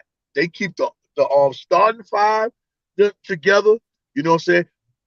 You're supposed to put all that pressure on them in practice when you do ball. You know what I mean? When you ain't looking at the chalkboard, you just want to get some physical rec. You're supposed to go hard at the starters five. Make sure you're doing your job, man. But man, I love the situation we got going on, knocking off Cleveland. That's the series, right? We won the series against them, right? Yeah, 3-1. Okay. We won the series against Miami. We won the series against Boston. Yep. See, to be able to beat these teams in the playoffs, first you got to take the steps to beat them in the regular season. You know what I'm saying? You don't jump over the regular season and think you're going to win against these guys in the playoffs. Those are certain steps that we have to take. And the Knicks are taking those, you know what I'm saying, right directional steps, letting it be known that, our time is coming. If it ain't right here, right now, it's very close. And I don't fear Cleveland at all. I say it all the time. I don't know if you really got, outside of Donovan, he's an all-star player. But outside of him, I don't know if them guys are really all-star players without that all-star game being played last year in Cleveland. I didn't see you this year. Where was you at? I didn't see you this year. You know what I mean? So, but we know Donovan, he can goof it up in the playoffs. He can goof it up now. And man, I got a line. I got a line in one of my songs coming called "No Games Off." You know what I'm saying? For Julius Randle, I'm locked in for the season. My point guard already killed that dude that went to Cleveland. He already been killing that guy in the playoffs this season, last night, whatever you want to call it. You know what I mean? So, man, I love the position that the squad is in, and they're aiming at the right direction, and their target is Cleveland. And Cleveland, you better not let us win because you got Donovan. The pressure is on y'all So stop acting like the pressure is on the Knicks. The pressure is on the Boston Celtics. Y'all went there last year. Can y'all get back being it? What you got? Can y'all get back again and do it this year? Milwaukee, you done had Chris Middleton, so you feel like this year you can win it. Philly, you know what I'm saying? You got MB, you're on the verge of breaking up. This Disco Danny, he talking about he might go back to Houston. It's a lot of pressure on other teams. Ain't no pressure on us because we're not supposed to be here. You know what I mean? Remember at the beginning of the season, how we gonna get through all these schedules and everything, all the talk that we was having all over the podcast, the chats, the Twitters and everything, and we got through it all. We weathered the storm and all of it. You know what I'm saying? So, but the pressure is not us because we're not supposed to be here. But guess what? Julius Randle's favorite words 2 years ago. New York, we here. We here. You know what I'm saying? Whether you appreciate it, whether you like it, or whether you don't like it, you know what I'm saying? You can hate it, but the Knicks are right here in position to do what we do. You know what I'm saying? And that's keep building and heading in the right direction. Championship mode. Every day you should feel like you're going into championship mode. You know what I'm saying? Not saying we winning one this year, but you got to win one. You got to be heading in the direction of a championship. You got to be in that championship mode, man, to get to where we need to be at, man. And I love the squad. I love everything we're doing. Shout out, you know what I'm saying, to Leon Rose. Great work he been doing, man. Shout out to all the office personnel, you know what I'm saying? Too many times people just be like, hey, yo, I wonder what World Wide West is doing. What you mean? You don't have to know what he's doing. Just know what he did. See? Stop trying to know what people doing and realize and know what they did. And all I can see is what the Knicks doing. The Knicks, what they don't did. That's it. I don't care what they working on. You ain't supposed to knock on that. So, what's it, Malika Andrews and all that. Stop trying to knock on our door. You know what I'm saying? Mind your business, y'all. We don't need y'all in here. You know what I'm saying? And while we doing good, we don't even need y'all to get to talk about it because you're going to always try to flip it. You know what I mean? You know, we win a big boy game against Miami. They all over the internet trying to highlight a handshake with Josh Hart and Jimmy Butler. So what? We won. He ain't giving no dap, but he didn't get no dap neither, you know, after that game. So, hey, it is what it is, man. It's the Knicks family, man. Everybody, man. Love y'all. What's going on, my brother, man? And your beard getting better. It must be baseball season. What up, Nice? You know what? Before I get over to Nice, I just wanted to say, because I know Nice is at work, you're trying to get it out. I wanted to say that, yeah, you know, and I don't want to sound negative, but I think people was looking at that for the wrong thing. Like I watched that replay like good 4 or 5 times. Jimmy Butler didn't even see Josh Hart extend his hand. He didn't even see him when he extended the hand. So you can't say dissed him if he didn't see him. He was looking right at the ref. Josh Hart put his hand out there. He didn't even see it. It was behind his back. And then he never turned around back to Josh Hart to even see it. He just went the other way. So that's not really a diss. I've seen Josh Hart got dissed in the past, but this one wasn't really a diss. It was funny though. But anyway, Nice. Go ahead, my brother. How you doing, man? Hey, salute to you, Ron. Salute to everybody in the panel and salute to everybody in the chat. I appreciate you guys. I love hearing you guys while I'm working. That's a plus, a major plus, especially. Can you guys hear me? Yeah. We hear you good. Yeah, great. Good too. Connection's good. Oh, sweet. So especially coming from last night, man, I'm just gonna say how it is.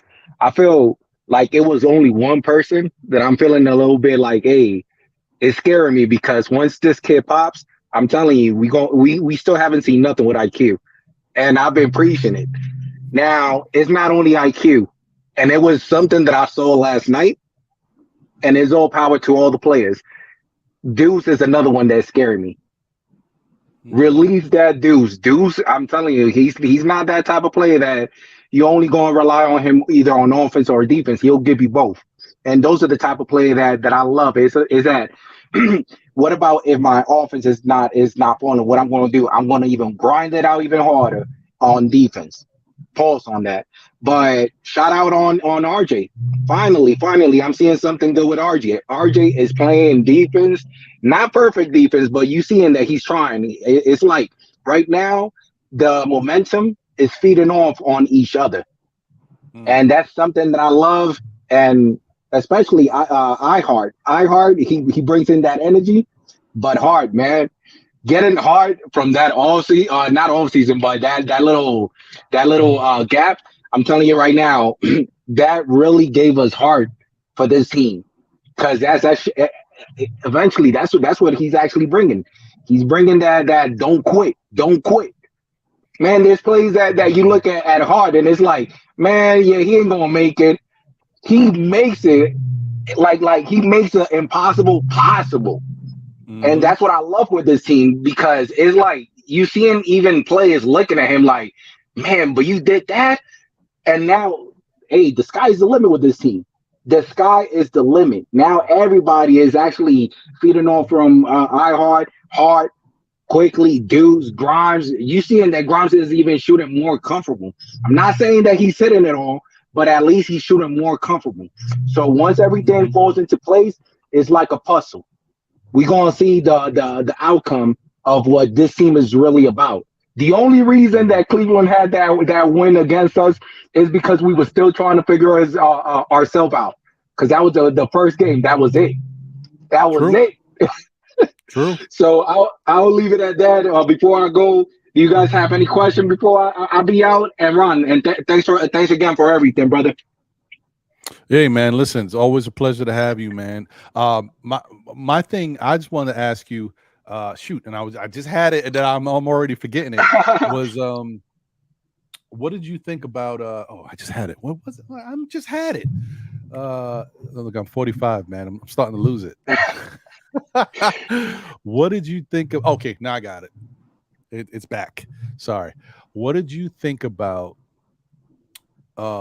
Isaiah Hartenstein with the passes? And notice that the Knicks know what to do. Like, these dudes is cutting because they know Hartenstein's got me. Like, this is beautiful. I know what you're saying. Like it's not only is it like they know like RJ's cutting, like guys that are not used to getting these type of looks, right? And then Deuce was emphatic with it. He was like, "Oh, I'm cutting and I'm going hard to the lane." Pause. But he went up there and dunked it. Like I think now the Knicks are starting to see how everybody plays. Now iHeart is finally comfortable. He's like, okay, now these guys know how to use me. Now I know what I can do to look for them because they expect it. It's beautiful. Sometimes it takes a long time, and like what I think, I just want to get your opinion about this, guys. Is the other thing too is, we say so much about, and this is why I want us to move on from this, Julius Randle and what he did last year. I'm over it. Forget it. It's over to me. Julius is a different person this year. He's trying. He has shown it. He's stepped up. You can see how he is with his teammates, getting on them when they're not doing well, bigging them up when they're doing well. And the fact that iHeart said that when he was going through the funk, getting that text from Julius Randle really helped him to understand, okay, I'm a part of the team. They believe in me. They know I can get it together, and it helped me get right. I think that's huge. Nice. I'll get to you first because I know you at work. What do you think about, just his impact, and also Julius stepping up and reaching out to him and letting him know, listen, you're one of us? Man, I'm just going to tell you this because he started off right just mentioning iHeart. iHeart is so underrated. His passing ability is so underrated. And what we saw last night is only a glimpse what this team is going to be looking like once everything is complete. That's the only thing I'm just gonna say. All power to iHeart. I love that energy. It's like a type of player, like we could be 5, 10, 20 down, but those type of plays, those little plays could initially change the momentum. Change the momentum right out the bat. And man, I'm telling you right now, with Julius Randle, I'm seeing something different, and it's in good faith, and good power, and I'm loving everything I'm seeing. Julius Randle, have you noticed after that scuffle that he had, not scuffle because they didn't even land the punches, but after him getting into IQ phase, you saw that it was ugly. But after that game, there's something special that happened with Julius Randle. And it's going to happen with all the players because every player in this team is feeding on from all the good things that's happening. Julius Randle, after that game, man, he changed his mask. He changed that mask like it's game time, it's all business, I'm not going to get too high. I'm not going to get too low. I'm just going to treat this like business. He's bringing in the business, and that's it. But I love what I'm seeing with Julius Randle, because right after that, you saw a couple games right after. Either Quickly sits right next to him, either he sits right next to Quickly. So it's one of those like, hey, I know that I'm hot headed when I don't get it my way, but I'm here for you, you here for me, and I trust you, and I love it. I love everything I'm seeing with this team. It's only a start. It's only a start, and we can't even. I cannot even imagine how good we gonna go. We gonna be once everything start falling into place. Right. And you know, the other thing before we get over to Jay Boogie, like we are in the spot, a sweet spot. We're in the ascension, right? Because our Knicks team is still growing, but there's other teams that have been in place that are declining. The Warriors are starting to come down. Milwaukee is having their issues, even though now I know they turned it around and they're on fire right now, but I feel like I've already started to see the decline of Milwaukee. Milwaukee may win it all this year, but I think they're starting to go because they're older. You know what I mean? So that team is going to start to come down while the Knicks is still rising. So the Knicks have a good shot to kind of come up and really get their feet planted down and start to take over the league. But, you know, Jay Boogie, I want to get to you. What's your thoughts, brother, on, you know, iHeart, the way he's been playing, and on Julius stepping up and reaching out to that brother and letting him know he's one of the team, man. We need him. It's always levels to this. And Hart, he let everybody know that I got another level. You know, in the beginning part of the season, you know what I'm saying? When the season first started, people was like, whoa, okay, he looked good. Then he fell off, you know what I mean? And then people got on him again, you know what I'm saying, about him being soft, you know, he's not a New York guy and all this and that. And he took all that in. He vacuum cleaned all that up, you know what I'm saying, and turned his game around. And he's raised it up to another level. And you gotta appreciate it. If he's having an off night in any type of shots, he's not making any type of shots. He never lets that puzzle him. He always continue on giving you effort, energy. You know what I'm saying? And that's what you want. Guys that don't quit, don't give up. You know what I'm saying? That's always going to battle. That's always going to fight. That's always going to be there to fight and get jumped with you, even if you're wrong. You know what I'm saying? So that's the type of guy we got in Hartenstein. And with, you know, you talk about Julius reaching out to these guys, you know, Julius has done that pretty much all season, you know, but it's just that, you know, other things, you know, people want to put that more important, which is not. Don't forget when he called the team meeting, you know what I'm saying, and took everybody out to eat and let everybody know when everybody was putting it on Tom. No, it ain't Tom. He don't go out there on the floor. He don't put the jersey on. Tom's still on the sideline with a pair of Wrangler jeans and no belt. He be sagging at the game. You know what I'm saying? Sometimes you only have. Sometimes his hair sticking straight up. Tom ain't got nothing to do with what be on the court, but Tom has something to do. You know what I'm saying? With changing moments of the game. But the guys got to go out there and perform. You know, and Julius called that meet. You know, you can't forget that. You know what I'm saying? Julius has been accepting the role, you know what I'm saying, with Jalen Brunson, you know. It's not easy to give him a spotlight, you know what I'm saying? But a respecting spotlight is what Julius did. He respects that man game. They have fun together. You see him laughing and joking when they have be having interviews together after the games and stuff, man. You know, Julius is a two-time All-Star. Whether you like it or not, whether you appreciate it or not, that is our two-time All-Star. And trust, we're going to need the big guy to move forward. You know what I'm saying? We can pull some wins out here and there. But when you're playing the same team every other night for 7 games, these guys can't do that. You know what I'm saying? You go alongside and go to war and back for you. You know what I mean? And we're gonna need Julius. So I just want to throw that out. But man, it's a great time to be a Knicks fan. You know, you can tell. Look at all the new podcasts that's open. You know what I'm saying? Appreciate. I listen to some of them guys. Only thing I say to some of y'all, you know what I'm saying? You got to weather the storm. Get through the mud. You got to go through the rain. So when times get hard, don't cut your channels off. When times is good, a lot of channels is being cut on now. Don't cut no channels off. We don't want to see how you talk about when things ain't going. I know the real ones that's here got us here. All the major podcasters that's don't got it here. They weather the storm, so I want to see everybody else weather the storm and stuff like that. You know what I'm saying? Great job by everybody, man. I'm about to get ready to pull up about 3 minutes, go in the studio and lay down this footage. If I can, I'll click back on and maybe try to like give you some insight of the studio, maybe be ripping a bar or something like that. You know what I'm saying? If I'm eligible, it depends on how many people in there. Because normally when I'm coming in there, and now people be wanting to show up and see what I'm doing and everything. When other guys, other females, they wasn't too fine. Oh, this guy talking basketball. Man, when you got a lane, you got to stick to your lane, no matter what it is. But if it's working for you, stick with it. You know what I mean? I invested a whole lot of time, a whole lot of energy, a whole lot of thoughts, a whole lot of writing, a whole lot of money into myself to get to where I'm at today, and not giving up. In the famous words of Jim Valvano, don't you ever give up. Don't you ever give up. You know what I'm saying? You never know what's waiting on you. You know what I'm saying? At the beginning of that light tunnel, a lot of people say at the end of the tunnel was light. No, at the beginning of that tunnel was light, because how did you see that light from where you was at the beginning?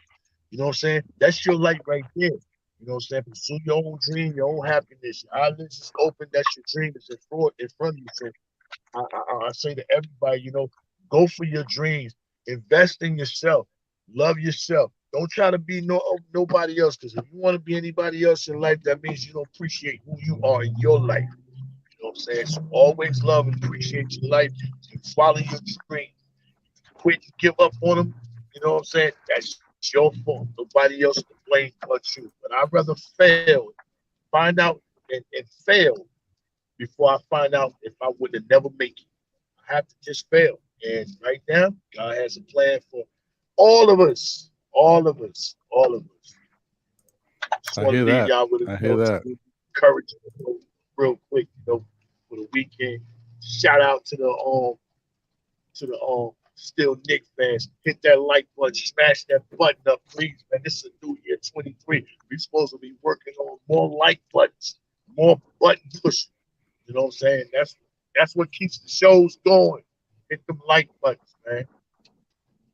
Appreciate you, man. Appreciate you as always. Like I said, guys, I'm going to be playing Jay Boogie's song, tribute to Willis Reed, as well as just a tribute to the Knicks in general, man. Another banger. He got the video for it, so y'all gonna check it out before the show's out. I appreciate you for being with us, bro. I know you got to do what you got to do, but it's like seeing Jay Boogie go somewhere means I'm gonna get some fire from Jay Boogie soon. So I'm like, all right, okay, do what you got to do, brother. Yeah. On the way, I'm getting ready to lay down that big 30. I'm 2-time that All-Star back for Utah. Next up the playoff. You see the squad right now. We in a good mood. I'm 3/4 plus taped up with some Kobe shoes. I got some heat, yo. Hey, don't give it all to them, Jay Boogie. They ain't ready for it, brother. Man, I gotta give it to them like that, because they act like I don't be coming. Man, New York Knicks bars. Appreciate it. Love it. Love it. So shout out to Jarvis LaFleur. Appreciate you, my brother. Sanga Waldron's in the building. Good to see you. I didn't know that. D Coolest get with the knowledge. Happy birthday to Mitchell Robinson today. Okay, salute to the young brother. Yeah, man. Good for him. Good for him. Shout out to Sherwin. I think I said your name before, Sherwin, but I wanted to shout you out again in case I missed you. Mike Boy in the building. Salute. And shout out to my guys, the Brew Crew Sports. That's right. That's Jigga Man, Phil, and my guys, Hector. What's his mother name? Jigga. Salute to these guys, man. Yeah, man. And I'm happy that these guys finally, being a crew, I know how it is. Like, because not too long ago, in the summertime, I was able to get up, me, John, and Jose, because we're always doing stuff online, but I never met Jose in person. And we finally got together, we hooked up, and we had like a powwow doing our thing. So it was cool to get together, and they just did that themselves. Like they got together, Jigga Man met up with Hector, and so that was pretty cool. So shout out to all you guys. Check out the Brew Crew Sports. That's the Yankees Morning Brew and Knicks Morning Brew, man. Definitely great content on YouTube. Salute to them brothers. Nice, man. I don't want to look. I appreciate you, brother. I don't want to, if there's something you want to say, I don't want to, take up too much of your time because, like I said, I know you at work on the dollar. No, you good, you good. Like I'm about to Okay. head out just like literally like in a minute, but Okay. uh I just like I said, I appreciate you, Ron. I appreciate you, J Boogie. J Boogie, keep shooting your shot, bro. Like you don't even know how much by you bringing all these songs, especially representing the Knicks, and pointing out all the players that's doing good things for this organization. You don't know how much a good vibes is actually feeding on to each other. So it's lovely. But I only have one thing to say, and that was literally on the last shout out for Mitchell Robinson on his birthday. Man, if there's one thing I want to see from what Mitchell Robinson is him dribbling from the three all the way down. I want to continue to see that and dunking like you limiting yourself. You seeing that I heart as good quality, and one of his best quality that is so underrated is his passing ability, and we seeing it that now is feeding off. Like he's doing it continuously, and it's just going to get better. But in order for you to get even better by you dribbling down from the three to the paint and dunking, you got to continue to do it, man. Forget about the turnovers. I know it's going to hurt us, but it's better off because now you could assess what I did wrong next time, and now you could change it a little bit so that you could end up always being successful on those dunks. But beside Mm. that, Ron, just like I said, I appreciate you. I appreciate everybody in the chat. Jay Buggy, I love you guys and keep rocking. I'm still listening to you guys while I work. All right, man. Appreciate you. Nice. Good to see you as All right, always, brother. brother. Have a great day at work. You guys too. Bye bye. Oh man, yeah, man. It's really, really good stuff, man. Good stuff. I wonder who got better handles, Obi Toppin or Mitchell Robinson. That sounds crazy, but I think Mitch got handle. He don't get to show it, but I think he got a good handle. I don't know. But one thing I tell you, Mitch got some bad hands, bro. Like he got to clean it up, Mitch. I don't know. Nerlens Noel must have left him with the curse of the great Bambino. He's like, here, take these hands. I don't know what happened, man? They ain't as bad as Nerlens Noel, but they ain't that great. They ain't that great. So sometimes it's crazy. A good rebounder, them big hands, and still he be fumbling and stumbling. But it is what it is. Yeah, man. I'm just like I said, I'm really happy. Oh, by the way, guys, I think yeah, okay, Jarvis put it up. That's a good point. Yeah, I'm glad the Knicks clinched at least the 6th seed. Well, they didn't clinch it yet. If they win one more game, they clinch the 6th seed. But they need to keep taking care of business to maintain the 5th seed. That's a fact, Jarvis. I'm with you. Yeah, if the Knicks win one more game, no matter what anybody else does, they automatically clinch that they will not finish worse than 6th. And that's beautiful. That means no play-in, and that's fantastic. Now, we don't want to go 6th, though. We want to stay 5th because 5th gives us that matchup versus the Cavs. If we go 6th, it changes things. So just saying. All we got to do is basically win out or at least win, 2 or 3 of the next 4, and we straight. We straight. Um, and you know what? Let me see. Do I have it? I don't have it yet, but I will have it. I want to show. I'm not showing the whole thing because it's like almost 4 minutes because that's how busy he got yesterday. But I want to show and shout out to my guy and show him a little love because Jalen Brunson, as Jay Boogie would say, the point guard, did his thing, and he really deserves, you know, mad love, man. Career high 48 points. He got busy. He got busy. So I definitely want to show a little of that as a highlight. A little highlight package. Let me see. JB. Yes. 48. Man, this dude, Jay Boogie, he don't. It's like he got no fear, man. I knew that we were going to get a good player in Jalen Brunson. I thought he was going to be the type of player that could help us. I thought he was the type of player that could get a bucket when we needed one. I didn't realize that, or didn't know that he could be the type of player that was like a dog, no fear type, whereas he can step up and be like the best player on the court at times. I didn't expect that. I'll be honest, but it's been great. It's been great. Very much. We got a warrior. You know, Lloyd said, I'm a warrior. That's what we got, a warrior. Believe that. Yes. Oh, did I shout out CAA Mafia? I don't know if I did. CAA Mafia, shout out to you, my brother. I thought I did, but if I didn't, hey, man, listen, it is what it is. I'm sorry, brother. I definitely, not for lack of trying, man. I always get big up everybody when I can. Yeah, but I just I can't say enough of how nice it is just to be able to see that, you know, it's not only the fact that they're playing good basketball, it's the fact that the people around the league is talking about the Knicks. People around the league is talking about the Knicks. Now, you want to say, like, even the Kevin Garnett clip that's been making his way around the internet, which I don't agree with. I don't want Dame Dollar here. Dame Dollar would be a step in the wrong direction, if you ask me. He's a good player. Do I think he takes us over the hump? I don't. I'll be honest. Does he make a lot of good shots? Yes. Big shots? Yes. But $50 million invested in that man with all the other stuff we got going on with this team, and we're still, like, we got good defense, but I still think we need another defensive player on this team that could help us. And if you get the trade like Dame Dollar and you bring him in here, what can you do after that? I don't know how much flexibility you can have. So that would be it. That would be your team.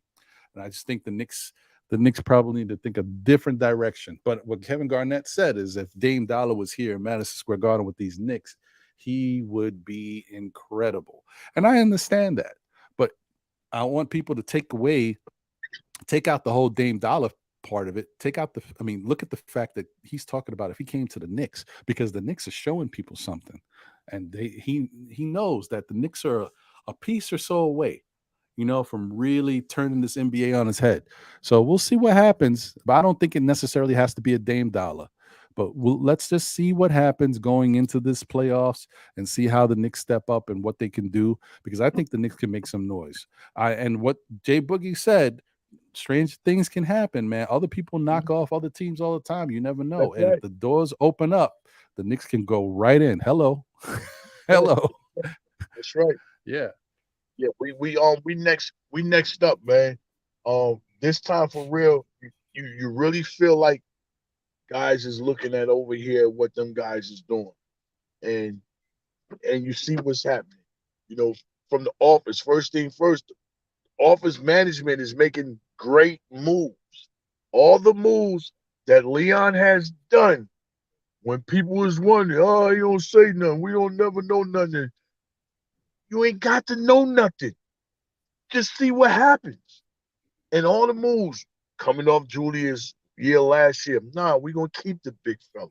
Then going to get, you know what I'm saying, Brunson. You know what I'm saying? Bringing him over there. It ain't stopped. You know, going to get Josh Hart. You know what I'm saying? Going to get Hartenstein. Every move that he has made has been the right working move. All hands down. You know what I'm saying? The boss man move that he did is on shaky grounds. But he traded our pick knowing that we were going to be better than Dallas. That's a boss man move. You know what I'm saying? So we just need Dallas, you know what I'm saying, to maintain and go a course. But if you let Freezy, I was listening to Freezy the other day, and he broke it down like, you know, that 10th pick, they still gonna have to get that pick up to us if you want Luka. You know what I'm saying? If you want Luka, because if you don't, they got so many. If they take that pick, what they gonna do with it? And then they got so many other draft picks that they're not going to be able to see after that. And you have to worry about what you're going to do with Luka. Luka's get ready to be in position where he get ready to say, yo, I'm out of here. I'm out of here. And I do know it's somebody else that might say, I'm out of here. And we got two guys in place that can be like, yo, come over here. Brunson can say, Luke, come over here. You know what I'm saying? Josh Hart can tell Little Horace Grant, yo, come over here. You know you don't want to be over there. And especially if they get rid of Dame somewhere, he say, I want out, man, he ain't staying over there. He already ain't turned down whatever he was trying to get. He wants out. So things is looking in the better direction. Bright orange and blue clouds. Spike Lee is so beautiful in the skies of New York right now. Hey, shout out to Our. Shout out to that boy that girl Kathleen Clark. I thought Caitlin Clark, Caitlin Clark, I thought watching what Brunson did last night. Oh gracious! Did you see what that girl did? She looked like the young version of Diana Taurasi all over again. Buckets. Anywhere, handles, side step, left step, right steps, pull up anywhere. No conscience, no fear. I don't care about South Carolina. Shout out to them doing what they do, man. Shout out to that game right there, man. Yeah, she's a special one. She's a special talent, definitely. She's a bucket. Shout out to Ron Sarmiento. Appreciate you, my guy. He said, salute Ron, salute Jay Boogie, salute chat. Appreciate you, brother. Salute. And guys, smash that like button, man. Smash that like button for the show. Show the algorithm we doing what we do here on Know the Ledge, man. Great guys, nice, and Jay Boogie stepping up and being on the panel. Busy, man, but they got love for the Knicks, and they want to talk that talk and show y'all what it's about, man. Let's keep believing in our team. We got a good squad. They're doing good things. They're playing like they matter, because they do. Nick Yak in the building. Salute to you, my brother. Appreciate you as always. Good to see you. Nickety Yak, don't talk back. And shoot. I was just gonna say something about something here. There it is. Where's D Coolis's comment? D Coolis, where'd you go? So many different comments here. Well, I know what it was. The point was, it was about Jalen Brown. There it is. I'm going to say, guys, look, I think this Knicks team is serious, and I know they haven't done anything yet. But I'm telling you right now, I like what Jay Boogie said about Grant, getting him here, but he's my number 2. Like, this is my second step if it don't work out. Luka, I don't know what would happen with Luka. I don't know if that can happen, but if it could happen, it's going to take the world. So that's something to think about. However, getting Luka at this point in his career is a huge get, if that's the case. But let me tell you one thing: if there's a guy that the Knicks, to me, it's not like it's not the only move, but in my mind, it'd be the move that has to be made. The Knicks need to find out a way to get Jalen Brown here. I don't care what they got to do. Don't go crazy, but you got to give Boston the package. And that RJ would have to go. Yes, we know that. And you have to figure out a way. There's got to be some way that you can make this happen where you keep Josh Hart and you keep Julius and Brunson.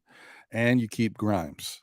I know that's saying a lot. Now, granted, when I'm saying this, that could mean that you lose Quickly.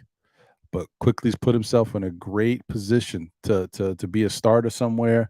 I don't want to lose Quickly, but you got to give up something. So you'd have to give up RJ. You might have to give up Quickly. Obi would have to go. You'd have to give them 3, maybe 3 first rounders. Who knows? You may have to give them 4. I don't know. We got 4 to give up, but you might have to give up 3 and definitely some other stuff to get it done. But that's the guy, man. To me, that move right there, imagine having Jalen Brown, Grimes, Josh Hart, Brunson and Julius Randle on this team. like for the foreseeable future, I take our team up against anybody with that type of group. And then who knows? Maybe it's one of those things where we go in a different direction trade wise or draft wise for a big, and maybe even Mitchell Robinson has to go in a package like that, and it allows us to hold on to quickly, and we send Mitch. I don't know, because remember, Boston has a really good big over there, but that big can't stay healthy. So you never know. You never know. But I'm just saying, like, Jalen Brown to me is the get. Like, he's everything. The Knicks get him, then I could say the Knicks can win a championship. Now, they still got to make sure they keep and retain a lot of pieces, but he's the difference. Like, to me, he's the piece that puts us over the top. We don't need no other scoring. We got JB, we got JR, but bringing in Jalen Brown, who also could score but plays that lockdown defense, I think that's the piece that puts us over the hump. J Boogie, what do you think, man? I loved it, but I got to get a little bit extra greedy. I just love the format, with Jalen Brown at the 2 and Brunson at the 1. Still got, Messiah. Man, give me Horace Grant Jr. At the 3. Give me that right there. See, that's lockdown wing perimeter defense with Brown, Jalen Brown and him. What? Is you serious? And then maybe I might. I don't know. I could jump all the way out the window from the 14th floor. No, it ain't a ledge out there. I can go out the window about what we can put together with this team. But right now, I need these guys right now for what they're doing right now. You know what I'm saying? Yeah. No, I mean, and I think where was it? Shoot, where was it? I just saw it.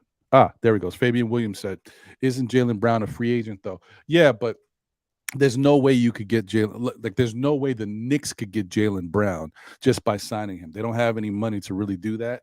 So the only way to do it is you have to pull off a sign and trade. So you got to send stuff to Boston in order for them to take some of the, your money back, and then for you to be able to absorb and then bring Jalen Brown in. And then once you get him here, you can, do a sign and trade and give him kind of what he wants. But like Fournier would have to get out of here.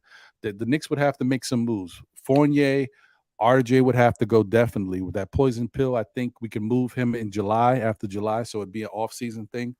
So you'd have to do it that way in order to make it happen, because it can still be done. Like, even though the Knicks don't have free agent dollars, they could still get a free agent with a sign and trade.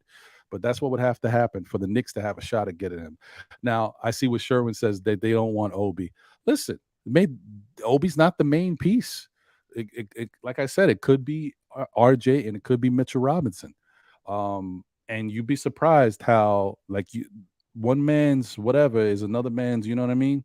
And Mitchell Robinson gives Boston the best offensive rebounder in the NBA. So you never know. They could figure out a way to use him, but we'll see. Brian, that's the whole other thing. Put this work in, man. I love you, my brother. You know what I'm saying? Blessings, help, and strength to the wifey, the family. Shout out to the chat. The most beautiful, most loyal, respectful people it is. Enjoy your weekend. Treat yourself. Don't beat yourself. You deserve it, man. Give somebody a hug. Call somebody. Tell them you love them. You ain't talked to in a minute. You know what I'm saying? Spread your love. Don't just hold on to love. Let it, you know what I'm saying, extend out to everybody, man. Shout out to my man Vic over there in Brazil. Shout out to you too, my brother. I see you in the chat. Great work you doing, you know what I'm saying? Great work by everybody. But I ain't gonna handle this New York Knicks business, you know what I'm saying? That's the only way for me to get right and make sure y'all like music, you know what I'm saying? Gotta keep y'all entertainment, man. You know what I'm saying? Just keep your aux cords ready, man. I'm coming. Appreciate you, brother. Hey, have a great day, and do what you got to do, man. We'll be here. We stay tuned. Yep. And shout out to Hardwell nephew Stephon Castle, you know what I'm saying? Boy on his way to UConn, you know what I mean? And I see it. You know what I'm saying? So shout out to him, man. 6'6" guard, you know what I'm saying? Young boy, athletic, gifted, you know what I'm saying? Do a lot of things, you know what I'm saying? So yeah, shout out to him. Shout out to everybody. Shout out to somebody who ain't never had a shout out. Here go your shout out, man. Love and stuff. Man. Peace, y'all. Appreciate you, brother. Have a great one. Yes, sir. All right, guys. Shout out to my guy, Knicks fans Brazil, my guy Victor. What's going on, brother? Appreciate you as always. I hope you're doing well and having a great day. Edward Walker, appreciate you. Shout out to you as well. Um, we need a Mitch rim protector. Yeah, I agree. No, I don't get me wrong. I definitely, you'd be surprised at how important having that type of guy is. I'm just saying. I mean, listen, if you got to get rid of Mitch and you're getting Jalen Brown back,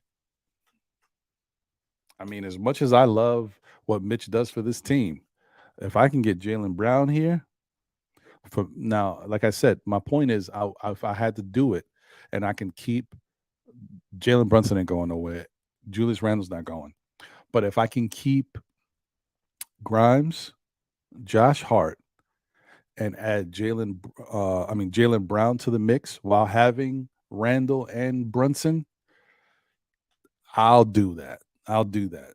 Because those are the pieces that matter to me. Because to have imagine the defensive trio of Grimes, Jalen Brown, and Josh Hart.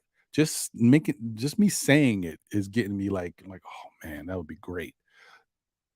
Those three, that's game changing to me because that gives the Knicks an identity on the perimeter.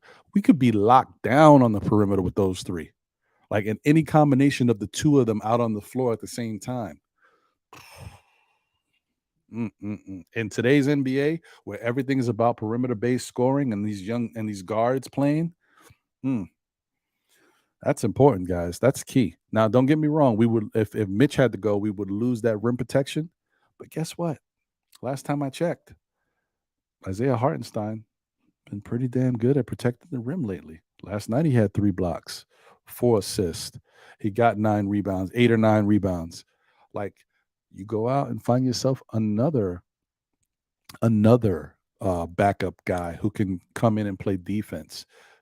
Centers can be found out there that play defense and then might be able to put the ball in the basket. If they put the ball in the basket, it's a plus because we don't get a lot of that from the center position.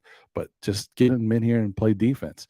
Yes, I know you lose a lot with Mitch's offensive rebounding, but Isaiah Hartenstein's been playing pretty good. It elevates his game to the starting role. Then you find a backup. I think we'd be good, man. I think we'd be good either way. We could find a way to make it work. And then everybody questioning RJ and what he does and his regression on the defensive end and maybe his selfishness on the offensive end and how he's inefficient. You bring in Jalen Brown, you cancel all of that. I'm just saying. I don't know. Big Lou, what's good, man? Appreciate you. Good to see you. Hope you're doing good. He said, greetings and blessings. 2 good brothers, Ron and J Boogie. Hope you in the chat are well. Thank you, my brother. Appreciate you. Jarvis says, what do you think about waiting until free agency in a couple of years and then try to sign him the way we gave up no assets? I can wait. Well, no, but Jalen Brown is going to be a free agent now. If that's what you're talking about, he's going to be a free agent after this year, I believe. Let me just double check that because I don't want to keep saying something if it's not true. Jalen Brown contract. You see. Well, no. He's a free agent. He's a free agent after the 2024 season. So after 2023-24 season. So next season, he's a free agent. Now, the only thing it doesn't tell me is this a player option or a team option?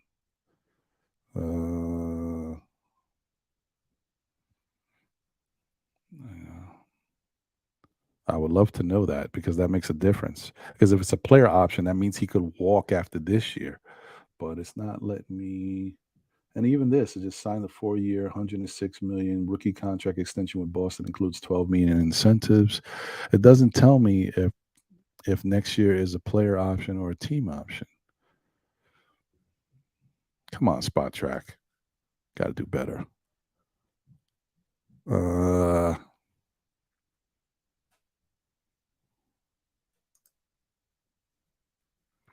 Okay, let's see. All right, let me see this right now. Jalen Brown.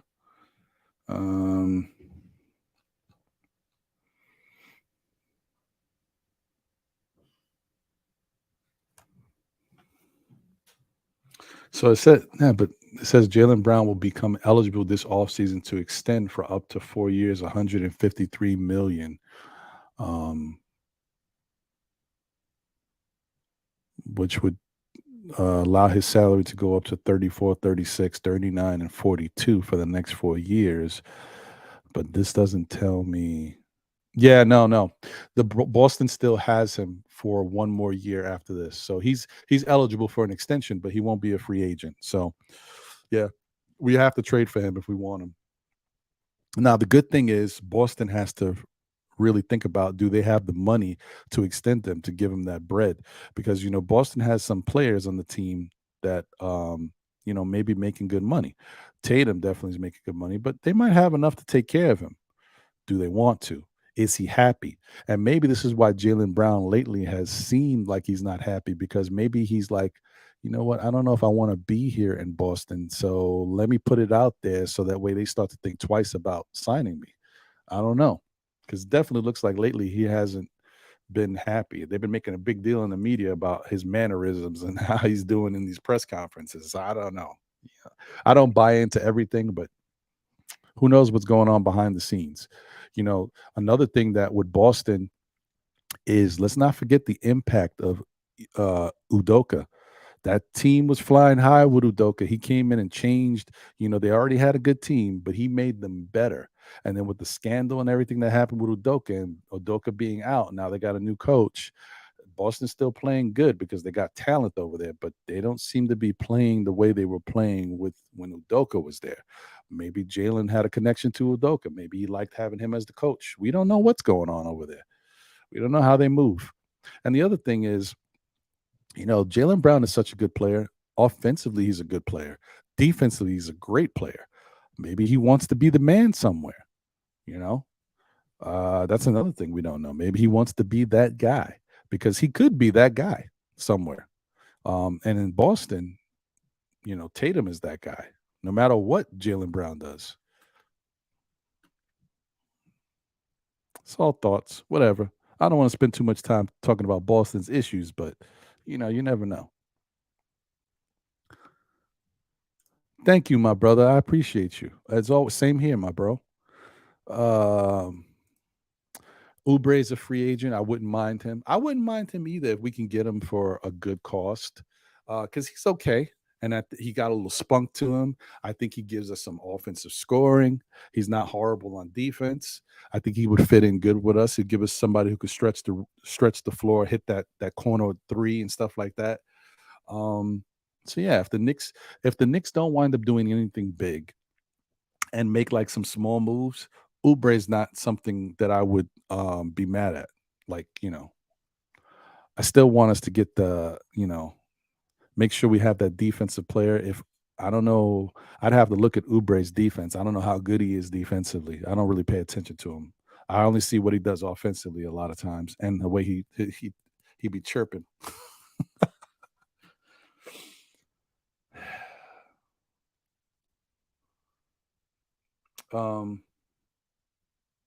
Well, okay, Nick Yak says, who's the center and who's small forward? You trade Mitch and RJ, 45 million for Brown, 45 million, no money to fill small forward. Well, remember, Nick still can address well, let me just double check something.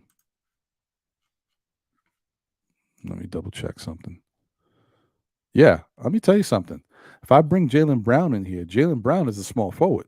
He's 6'6". He can play small forward, and his defense is good enough. So it's one thing if Quentin Grimes, who's 6'4", is playing small forward and trying to guard taller guys. Jalen Brown's 6'6", with a long wingspan, very good defender. He defends multiple positions. He can handle small forward.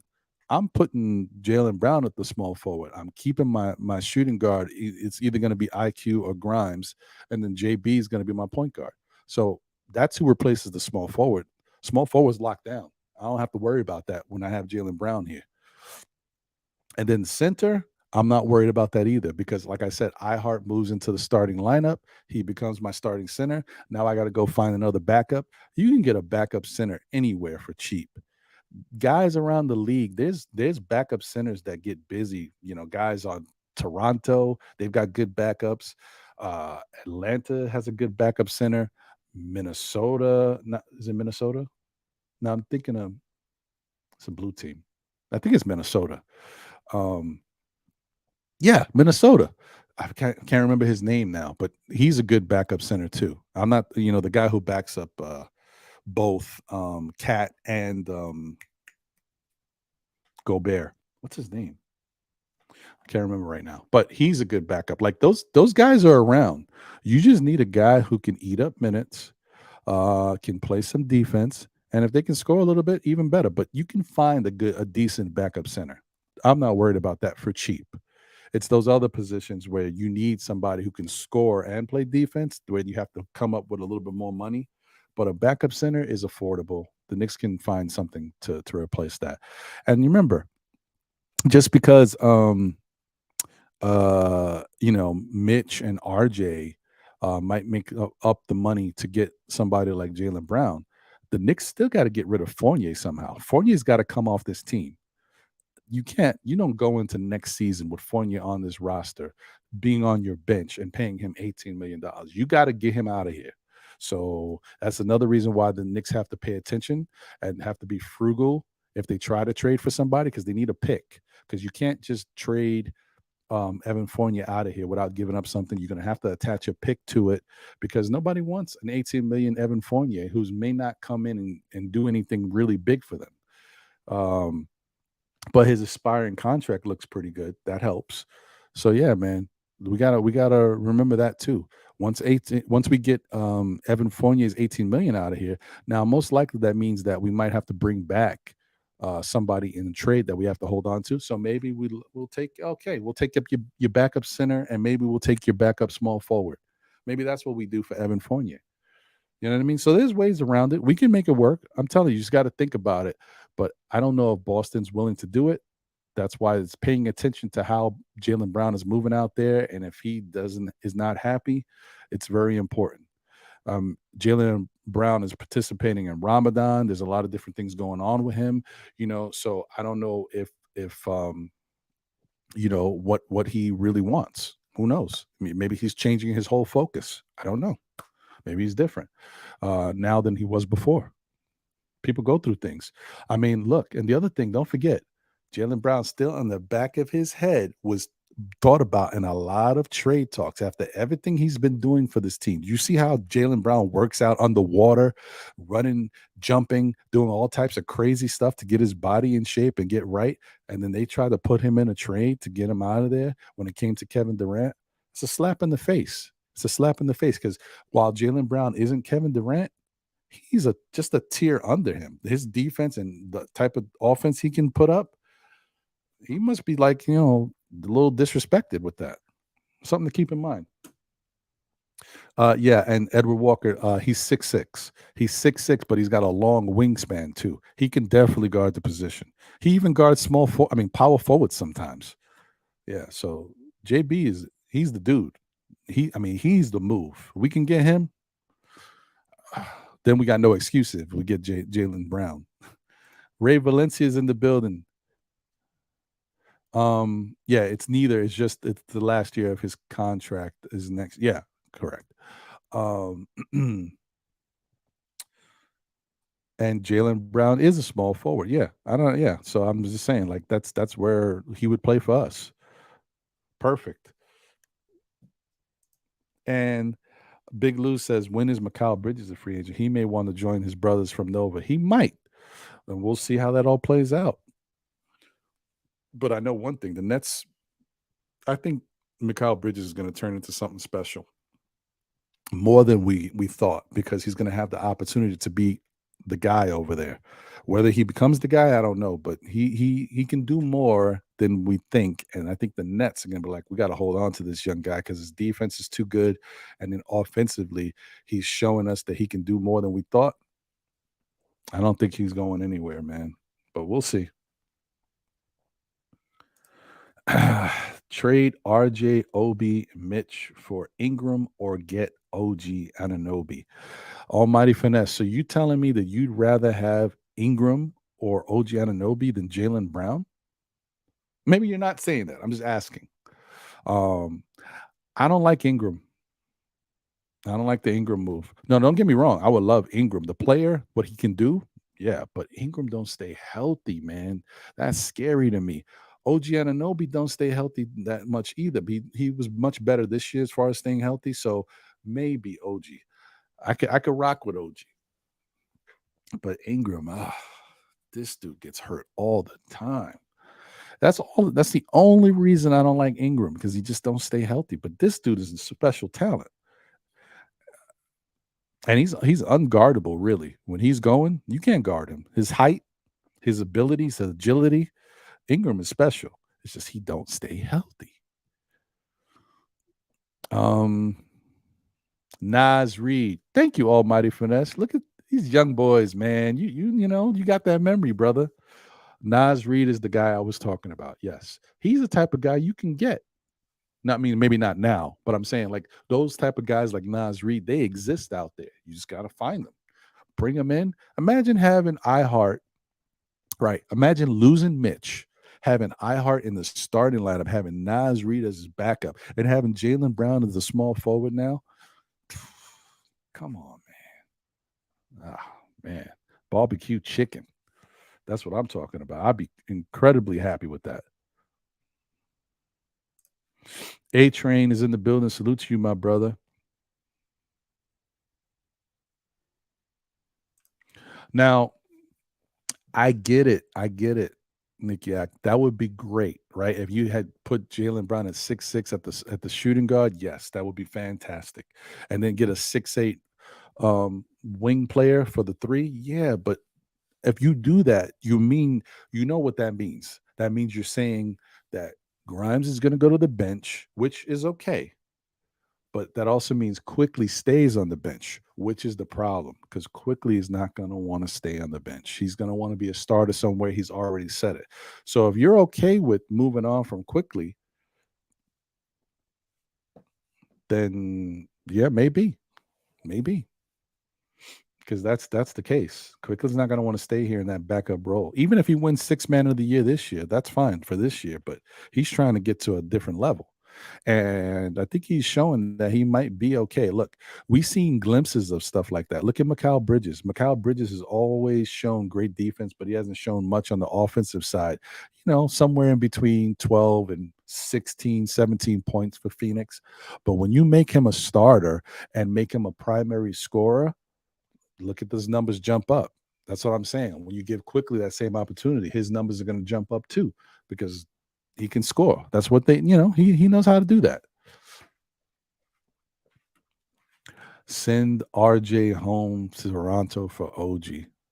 Maybe that might be the case, CAA. I mean, listen, I hear you guys. Look, if these other things don't pan out, if we can't get Jalen Brown, because I think Jalen Brown should be our number, like the front office for the Knicks should have Jalen Brown as their number one thought for the foreseeable future.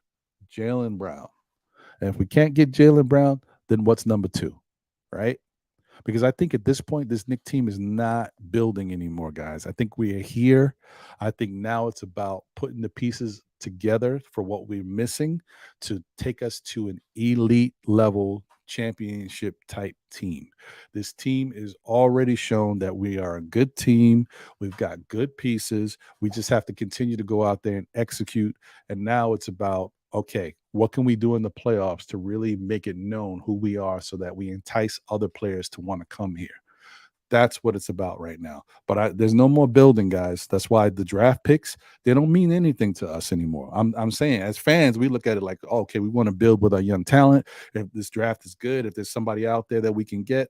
Well, one, we don't have any picks. The only first-round pick we got left is the Dallas pick. And that may not even convey if Dallas doesn't make the play-in. Right.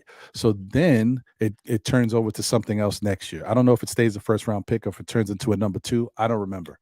But, then we wind up with no pick. Right. But it doesn't matter to the Knicks, because the Knicks are not thinking about adding another young guy and watching the young guy grow on this team. We already got the guys. We've given these guys enough time. This is our team. So forget the young player aspect. Now it's about bringing in somebody that we can help, that can help us get to the next level.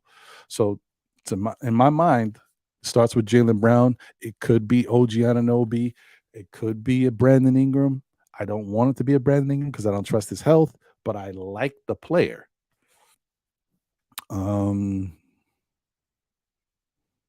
And that's the thing. Nick Yak brings up a dime a dozen. Best offensive rebound and 5 in blocks are not all over in limited minutes. But you don't need all of that, Nick Yak, because remember, we're talking about bringing in Jalen Brown. Jalen Brown is a first defense. How do I say that? First team all defensive type player. Remember that. As good as Mitch has been as far as a rim protector, he's not first team all defense. He's not even second team all defense. Jalen Brown is a lockdown defender, okay, who at sometimes he can put you in the blender, you know what I mean, on offense or defense. That's how good he is, right? So you're already adding a different value to your team. And the perimeter is where a lot of the scoring is happening in this league this day. You take that away from teams, you're already saying something. So then you want to say, okay, Mitch is a great rim protector. He's a really good rim protector, and he does affect shots. Isaiah Hartenstein has shown that he can affect shots too. Now, will he be able to step up if he becomes the guy? We don't know, but I think he will. But even if he's not, you go out and you get yourself another rim protector who can protect the rim. Maybe he doesn't average 3-4 blocks a game. Maybe he can give you 1 block a game. But the point is his presence and, a solid rebounder is what you're looking for, right?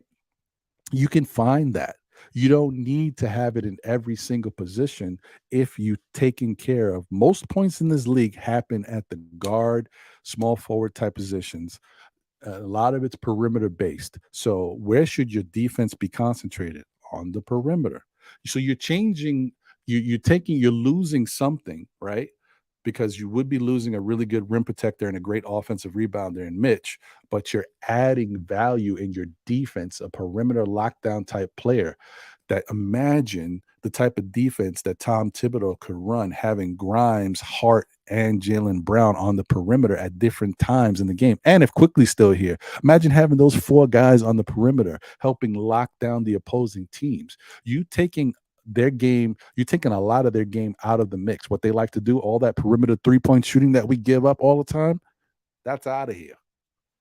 That changes everything. So then the rim protection doesn't matter as much because you got guys on the perimeter that's stopping guys from getting to the hole. And if they get to the hole, they're still with them because they're good defenders. They stay with their guys. You know what I mean? So a rim protector is not as important. Then the other side of it too is you're also adding another offensive player that makes up for some offensive lapses that we have on the team. Sometimes Julius don't got it. Once in a blue, JB doesn't have it. But we've seen multiple times RJ doesn't have it. Bringing in Jalen Brown, who's a better and more efficient offensive player than RJ, that changes our team dynamic as well. So I'm just saying, as much as it changes one aspect of it, you get a different aspect and it changes your game totally, how you play. So it won't matter as much if Mitch is not there to protect the rim. You can get somebody else who can do a marginal job, but you won't need as much rim protection because you have great perimeter defense going on. So it doesn't matter as much. The other thing too is Mitch is a good no, he's not good. He's a great offensive rebounder. But how many offensive rebounds do you need if your scoring is more efficient, right? If you're not missing as many shots because you have guys who can score the basket better.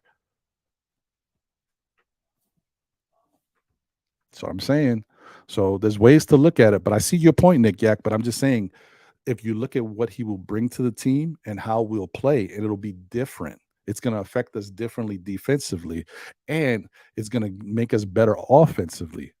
So I don't know. I don't know how you could pass that up. I hear you though, I Mighty Finesse. A healthy Ingram, I would like on this team, of course. I'm just worried about his health. Mhm.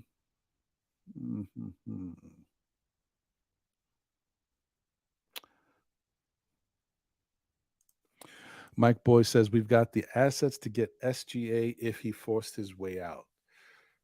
See, SGA, I've been talking about for a lot of the year, and I've kind of pivoted with him because, I just don't know what to expect from him. The thing about SGA is we see him in Oklahoma City, but what would he be if he was on a good team? Maybe he takes his game to the next level. Maybe. Defensively, though, you know what I mean? Like my whole thing is I know some people think that we could also use another guy who can get baskets that you can depend on. And SGA is that guy. Like so if you wanted a Donovan Mitchell type, SGA is that guy because we've already seen there was comparisons throughout the year with the blank face, on Twitter, on the internet, where it's this player with these numbers and this player with these numbers with no faces. One was Donovan Mitchell, one was SGA, and SGA at the time had better numbers than Donovan. I think Donovan has better numbers now, but at that time it was interesting, right? So if you're looking for that type of player and you think that's what you need to get over the hump, then yeah, maybe SGA is the answer. I just think Knicks need to shore up that defense. That perimeter defense is important. And if you can get a guy that can answer both calls, because not only is Jalen Brown great defensively, but he's clutch offensively. If you can get both that, then you got to go get it. Now, to what Almighty Finesse has said about like a OG and Obi, he might be an answer like that too. But remember, OG's already been on Toronto, had a good team. But the thing about OG that I don't like is not that I don't like it. I understand it. When everybody's healthy, the Siakams, the Van Vliets, all these guys, OJ is he takes a back seat and he's not as productive. He may play good defense, but offensively, he gets quiet. When these guys aren't there, he steps up and he does what he's got to do. Coming to the Knicks, you got Jalen Brunson, you got Julius Randle. Will he step up and play that third, or will he be in the back? Because we would need him to step up offensively too. I still question OG a little bit with that. So I don't know.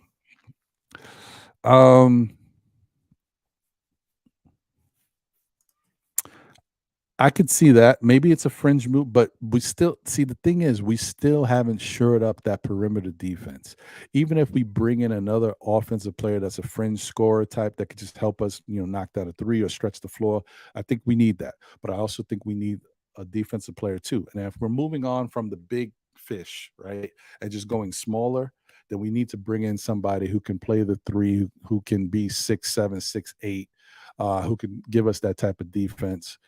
Maybe it goes to what Jay Boogie's saying, a Grant type. We got to look at that.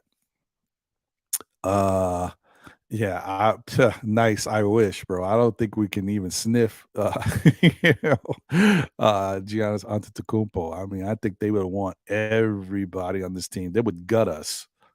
We wouldn't have much left. And they'd probably want, that's when they want Julius or Jalen Brunson back. Like they'd want something. But, it's all, this is all speculation. We're all just having fun right now. Ronald Bradley, salute to you, my brother. Appreciate you. Thank you for tuning in. Smash that like button, guys. Show your love for the show. Appreciate you guys. He said Kristaps or Jeremy Grant. Yeah, sometimes like when you can't get the numero uno target, you gotta lower your sights and maybe a Kristaps or a Jeremy Grant. Look, I'm not mad at Kristaps. Kristaps was here. He got some bad advice from his brother as his agent, and certain things went the wrong way. I think Kristaps plays a different type of basketball than what we're used to here. He gives us that flexibility, that stretch flexibility that we haven't had at the center position in a while because he can score. He plays decent defense. He has decent rim protection. He's not great the way he was before because he doesn't move the same way, but he still moves okay. I don't mind him, but he makes good money. Is he enough, though? Is he enough? Because if you,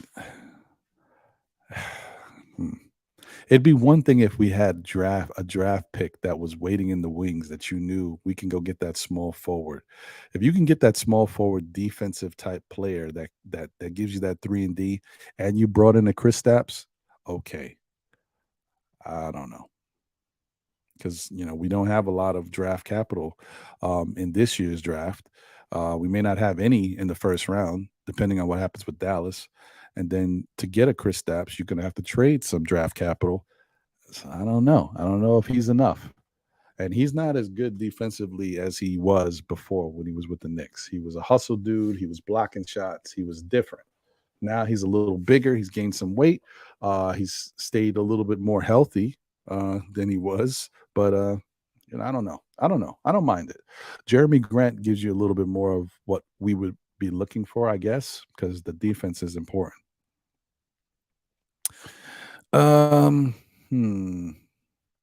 Giannis first, Grant second, Brown third. Whoa.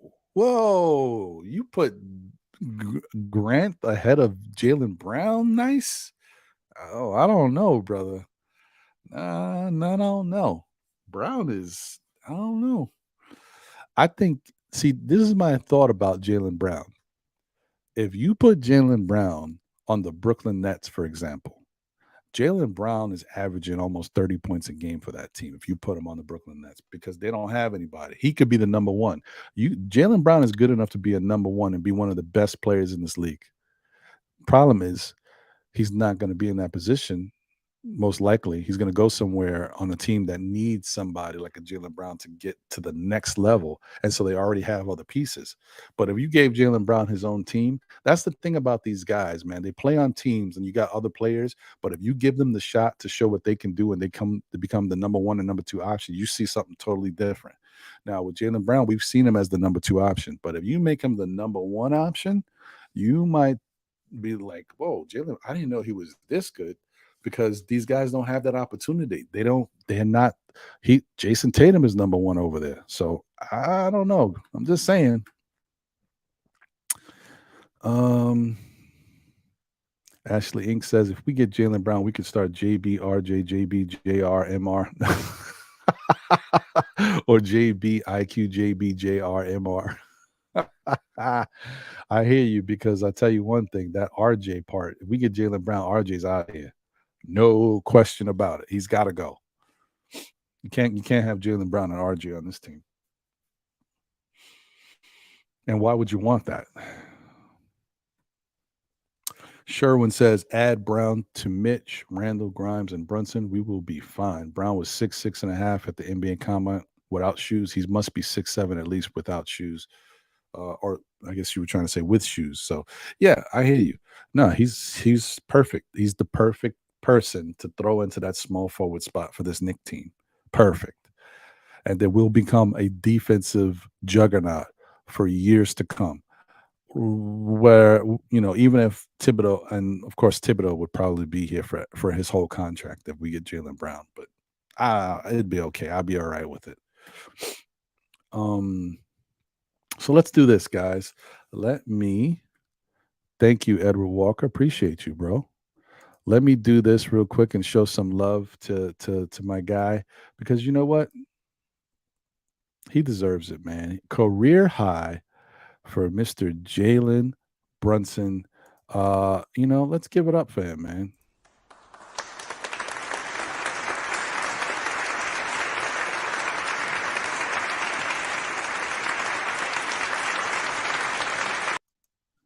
$48 points for Jalen Brunson.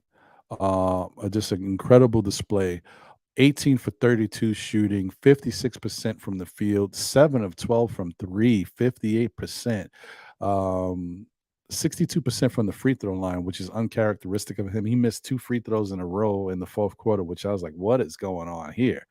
Could have been bad, but we were able to rebound and get past it. He finished with 4 rebounds, 9 assists. He only had 2 turnovers, and those turnovers came later in the game, like in the second half towards the end.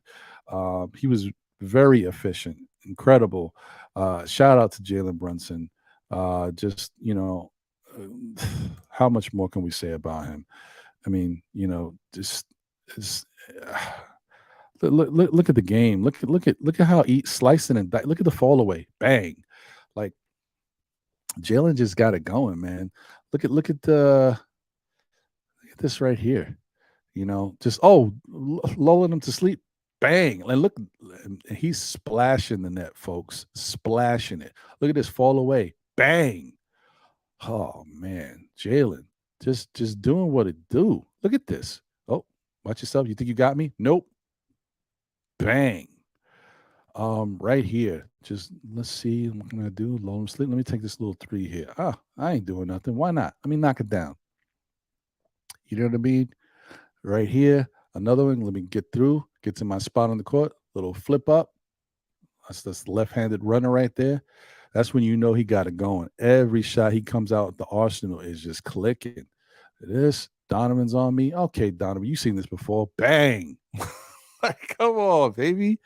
This is beautiful. Jalen just looks how he knows how to size you up. Look, last time I hit you with the three, look, little floater in the lane. Like Donovan don't even know how to guard him. Not that he's the best defender to begin with, but it's like, what do you do when a guy can hit from everywhere on the court? His efficiency is ridiculous. Look at this little slice to the lane. Oh, I got a big guy on me. Oh, little floater. No problem. Jalen's phenomenal, guys. We didn't know we were getting this, but it is here. Look at this. Bang from three. Splash. It's just everything. Hitting from everywhere on the court, from all spots. It doesn't matter where he's shooting from. The efficiency is incredible. Look at this. Another one. I'm on this side. Bang. Just whatever. What you guys need. I got it. No problem. Look at this. Sizing up again. Low fall. Bang. And splashing the net, folks. Splashing the net. It's a beautiful thing to watch. Again, you didn't see it the first time? Here. Bang. Splash. What more do you want? And just one more for good measure. Step back. Splash, folks. Just wet, folks. Yeah. Shout out to Jalen Brunson, man. And that was just 33 of his 48 points. It was just so much highlights. I was like, this is too long. That's just 33. And that's in the first half. Incredible, man. Incredible. What a gift. What a gift as Knicks fans that we so fortunate to have a guy like Jalen Brunson here, that the rest of the league can say, man, Knicks got one over there. We didn't see that coming. He's one of them ones. And we saw that Donovan Mitchell said before, and on one of the shows I had put what he said about Jalen Brunson. You know, he has that game. They know he got it. Big Lou says Boston is not letting Jalen Brown go. Maybe they won't, but it may not be up to him. He may have to play out the rest of his contract and stay with them another year, but he may be disrespected, Big Lou, because like I said, they did not do themselves any favors when they put him on the trade market and tried to bring in Kevin Durant. I think he felt that was like a slap in the face. I'm telling you, I never realized how hard this dude works in his like training in the off season, watching him, do what he does and all this stuff. And then he's doing jumps and stuff underwater, breathing with a tube or whatever, and doing jumps and movements underwater to get himself right. Like JB takes this serious. Jalen Brown, that is. So I don't know, man. I think he felt disrespected with all that stuff. I mean, who could blame him? We talk about getting Kevin Durant, but still, as a player, he might have felt that was disrespectful. We don't know. I'm speculating right now. Let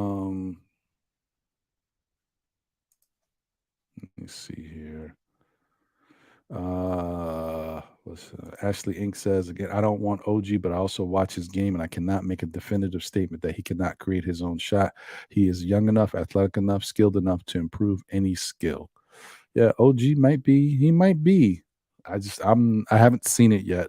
And like I said, it's the tale of two OGs. It's the OG when he plays when everybody's healthy on Toronto, and it's the OG I see when some guys are out and he steps up. Offensively, I'm still questioning what Obi does when everybody's healthy. Defensively, he's still the same guy. I just don't know. And I feel like if you're going to go out there and make that type of trade for what they're asking for OG, I need to see a little bit more. He needs to give me a little bit more, because they're basically asking like a superstar package for OG. I don't know about that. JJ says Beal and Kuzma ruled out tomorrow versus the Knicks. KP is questionable. So this is a game that the Knicks should be able to win, no matter what they do, no matter who they're playing. Who they put out there, they should be able to win this game, hopefully. And that'll be it, man. Then we lock up that at least the 6th spot and we stay in 5th and continue.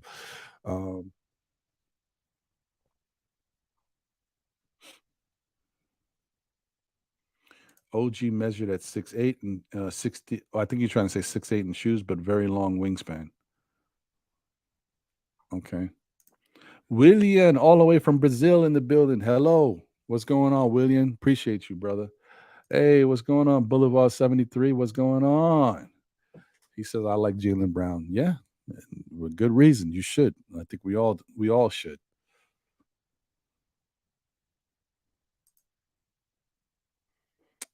Mm-hmm. I hear that, Edward Walker. I hear you.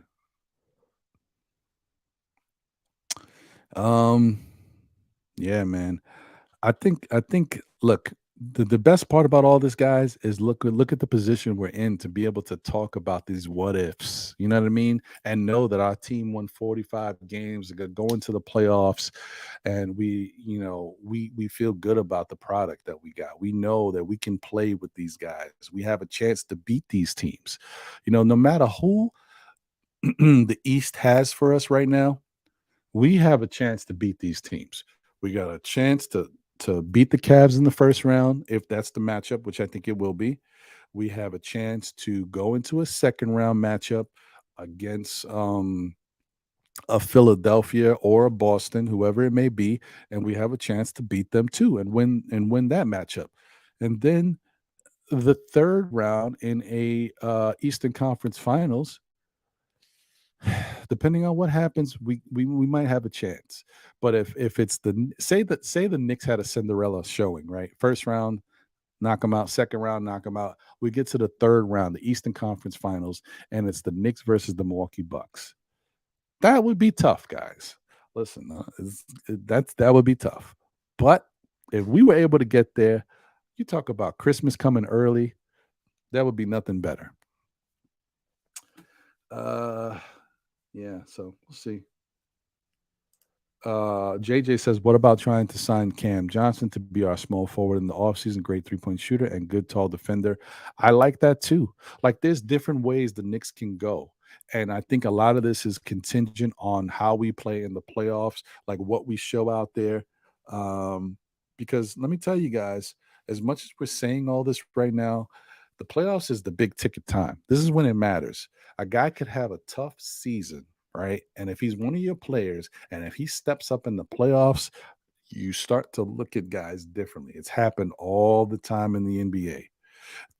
We've seen it, unfortunately, in the past. The Knicks gave this dude, Jerome James, a bunch of money because of how he played in the playoffs for another team. It was a horrible decision, but they've done it. So we've seen it. And listen, we can get into the playoffs, and RJ could play lights out.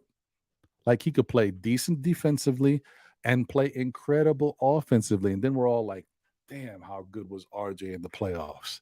Man, if we didn't have RJ in this game, how could we have won that game without what RJ did? So it really we got to see what happens in the playoffs, because anything can happen, and we don't know. Grimes could step up and become incredible. And then you're like, damn, how are we going to move on from Grimes if they want him in a trade or something for this guy? It's tough. It's tough. You don't know what can happen. Even Quickly could step up and become incredible in the playoffs. We don't know what can happen. And then you're looking, one more. Mitchell Robinson could play his best games as a Knick in the playoffs. Then you're like, damn, all that talking Mitch is doing, we can't let Mitch go. Playoffs is going to be important. It's going to matter a lot. We'll see what happens, man. Oh, and Aaron N says the Bucks would be the second round. Ooh, that's tough. That is tough. I see what you're saying. That's tough. I mean, if that's the case, so I mean, we could hope that the Bucks get knocked off. But yeah, that would be tough. And so that's scary too. Okay, because even though the Bucks are a bad matchup for the Knicks, I don't care what anybody says, we leave the Bucks open for three, and they knock those threes down against us all the time. That's a bad matchup for us. If we would get past the first round and play the Bucks in the second round, and imagine we beat the Bucks, because then everybody be like, "Oh, well, we're winning the championship." You can't do that either, folks, because you know what? The Knicks haven't proven or shown that they can do something like that. So if they did it, they might be flying high on cloud nine. And that's when you get a wake up call with other matchups because you think, "Oh man, we beat the Bucks. The Bucks have been the best team in the league all season." You can't do that. So it's a lot of things that scare me with this whole playoffs, but I just want the Knicks to take one game at a time, go in there, take one series at a time. But most importantly, let's get out of the first round. Last time we were here, we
so I muted myself by accident. If RJ balls out, where was it? I just had it. Okay. Nice says if RJ balls out in the playoffs, then keep him and start IQ next season. We good. Thanks, JJ. I'm sorry. I just noticed. Um, that's interesting, man. Like, if that's the case, then, but how do you feel? Because if RJ balls out and you already know he's $100 million man, and you say quickly is going to start for us, then doesn't that mean that quickly is going to think that he's an 80 to $100 million man as well?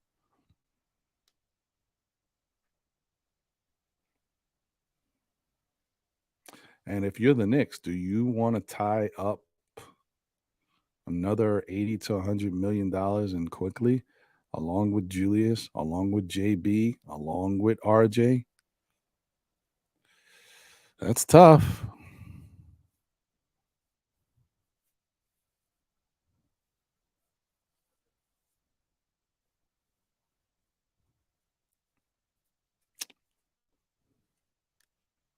Hmm.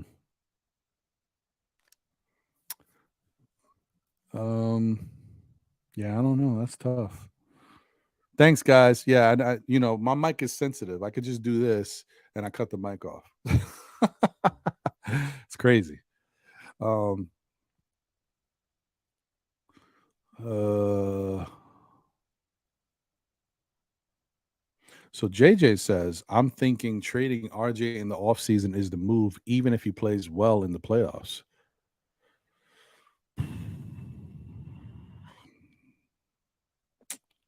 It's tough, man. It's tough because remember, RJ has been the face of this Knick team.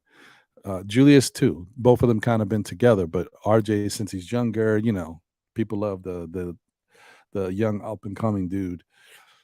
It's tough. It's tough. It's tough. You may not be wrong, but it's tough. It's tough because, yeah, as much as I love RJ, if you're a front office, you still see the limitations that he has, and you're like, well, certain things just aren't going to get better. No matter what he does, his defense is always going to be subpar. His speed and footwork can improve a little bit, but his overall movement is still very slow. You can try to help your speed a little bit. He can cut a little weight, work on his footwork. I don't know. You guys hear me now, right? I should have sound. I hope. I just seen something from Sherwin. Maybe he was just that it came in late. I hope you guys can hear me. Let me know. Let me double check. Let me see here. Oh yeah, okay, it's back. Okay, cool. Wait, Sherwin says I'm still muted. Wait, why is it? Why am I still muted? That's weird. Oh yeah, okay. Guys say they hear me. All right, we good. All right. Maybe you might be behind Big Lou. Like if you guys sometimes when I'm watching the stream on YouTube, if you know, it get paused or whatever, sometimes you gotta speed it up, like move it ahead. Maybe you're a little behind. Okay, Ray says I'm good too. Okay, yeah. It was just real quick. I don't know. I must have hit it by accident when I was talking. You know, my hand must have hit it.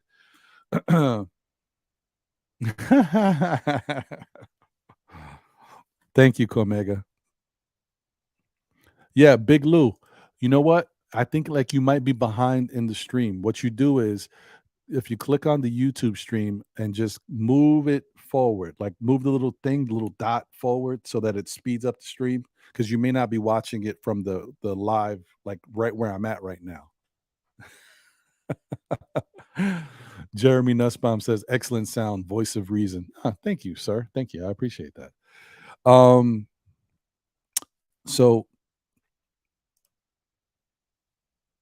Ray Valencia says, don't want Luca. He's too ball dominant. Yeah, I think that's the scary thing too. I don't think JB, Luca, and Julius. Sheesh. Yeah, I don't know. And the other thing is Luca don't play no defense, guys. As much as I think Luca is a game changer when it comes to offensive stuff, he don't play no defense. Like it's okay when you get a I don't want to say it's okay, but like guys like Donovan Mitchell who are ball dominant too, but and like a SGA, they're in the same realm like Luca, but Luca is a step above them in what he does out there. But he always has the ball in his hands, and to be able to do that, I don't know. You think we although Luca does move the ball and he finds shots for other people, he has to. It's just tough. I don't know. I don't know. That's tough. That ball domination is crazy. Like him and Trey Young, the ball dominance is nuts. I don't know.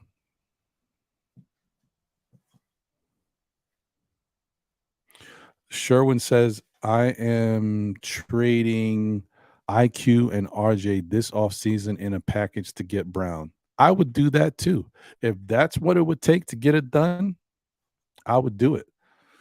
Because the other thing is, you know, sometimes guys, you start to look at like your um trade values and asset values isn't as sexy as it used to be.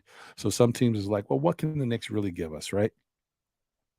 IQ is increasing his value uh very much so.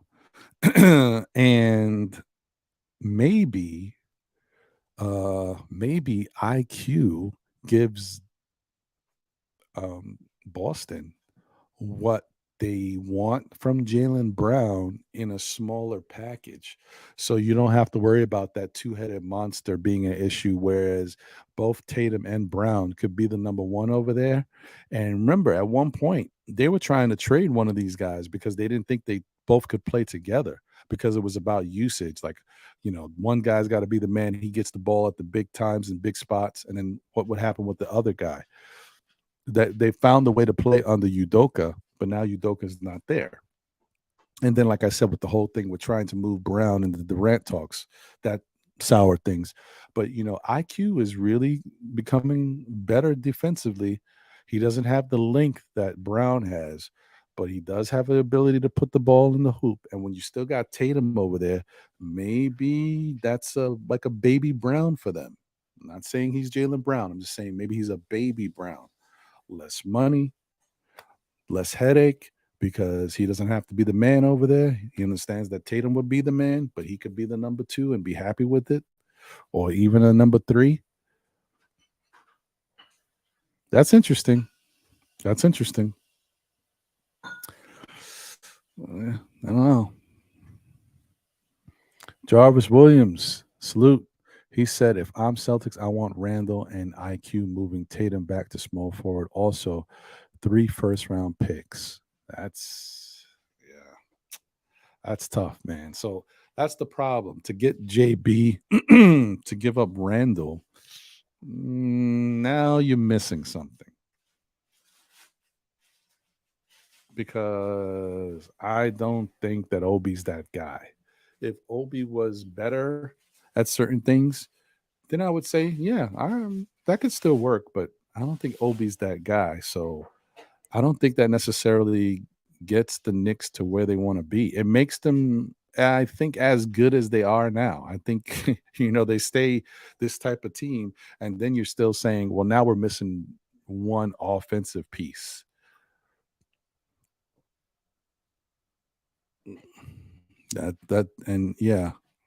So I don't know. I'm not sure.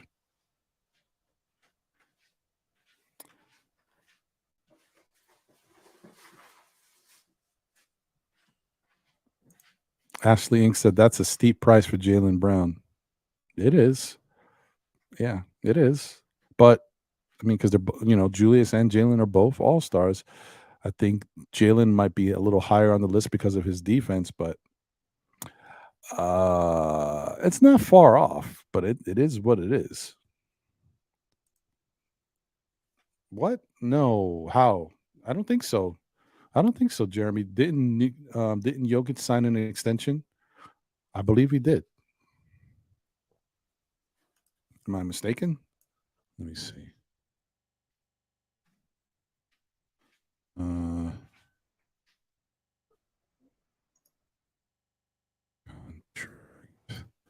Yeah, I thought Jokic signed an extension.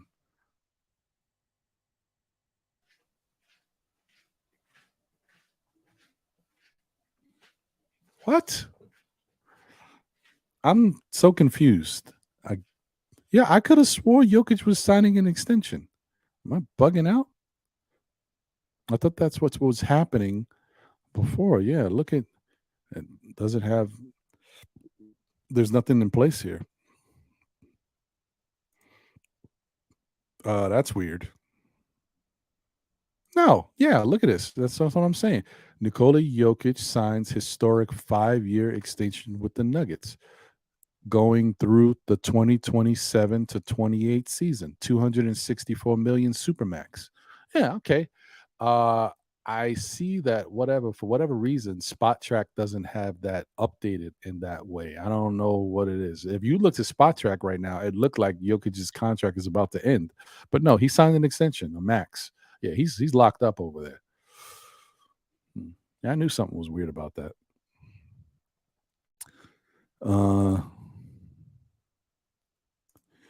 JJ says, Ron, how would you rank the young players in terms of untouchable in order, or at least guys you wouldn't want to trade?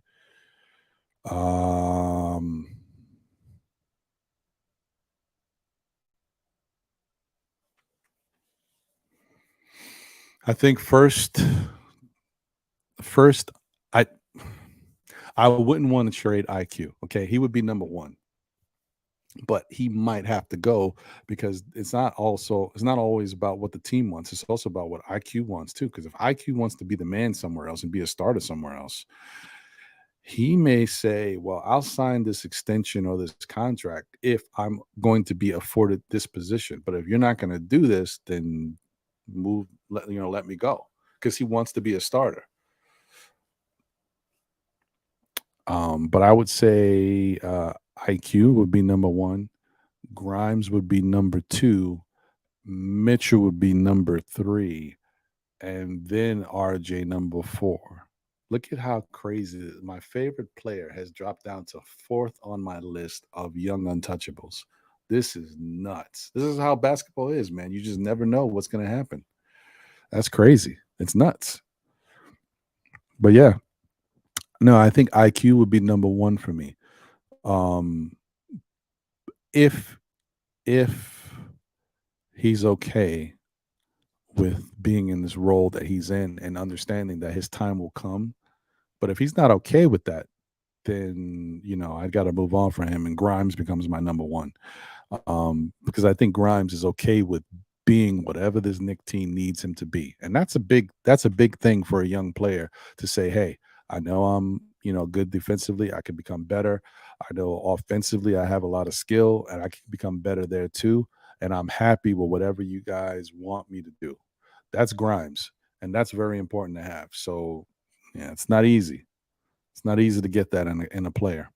As you can see with Quickly, like the better Quickly's becoming, the more Quickly wants to become a bigger part of the team.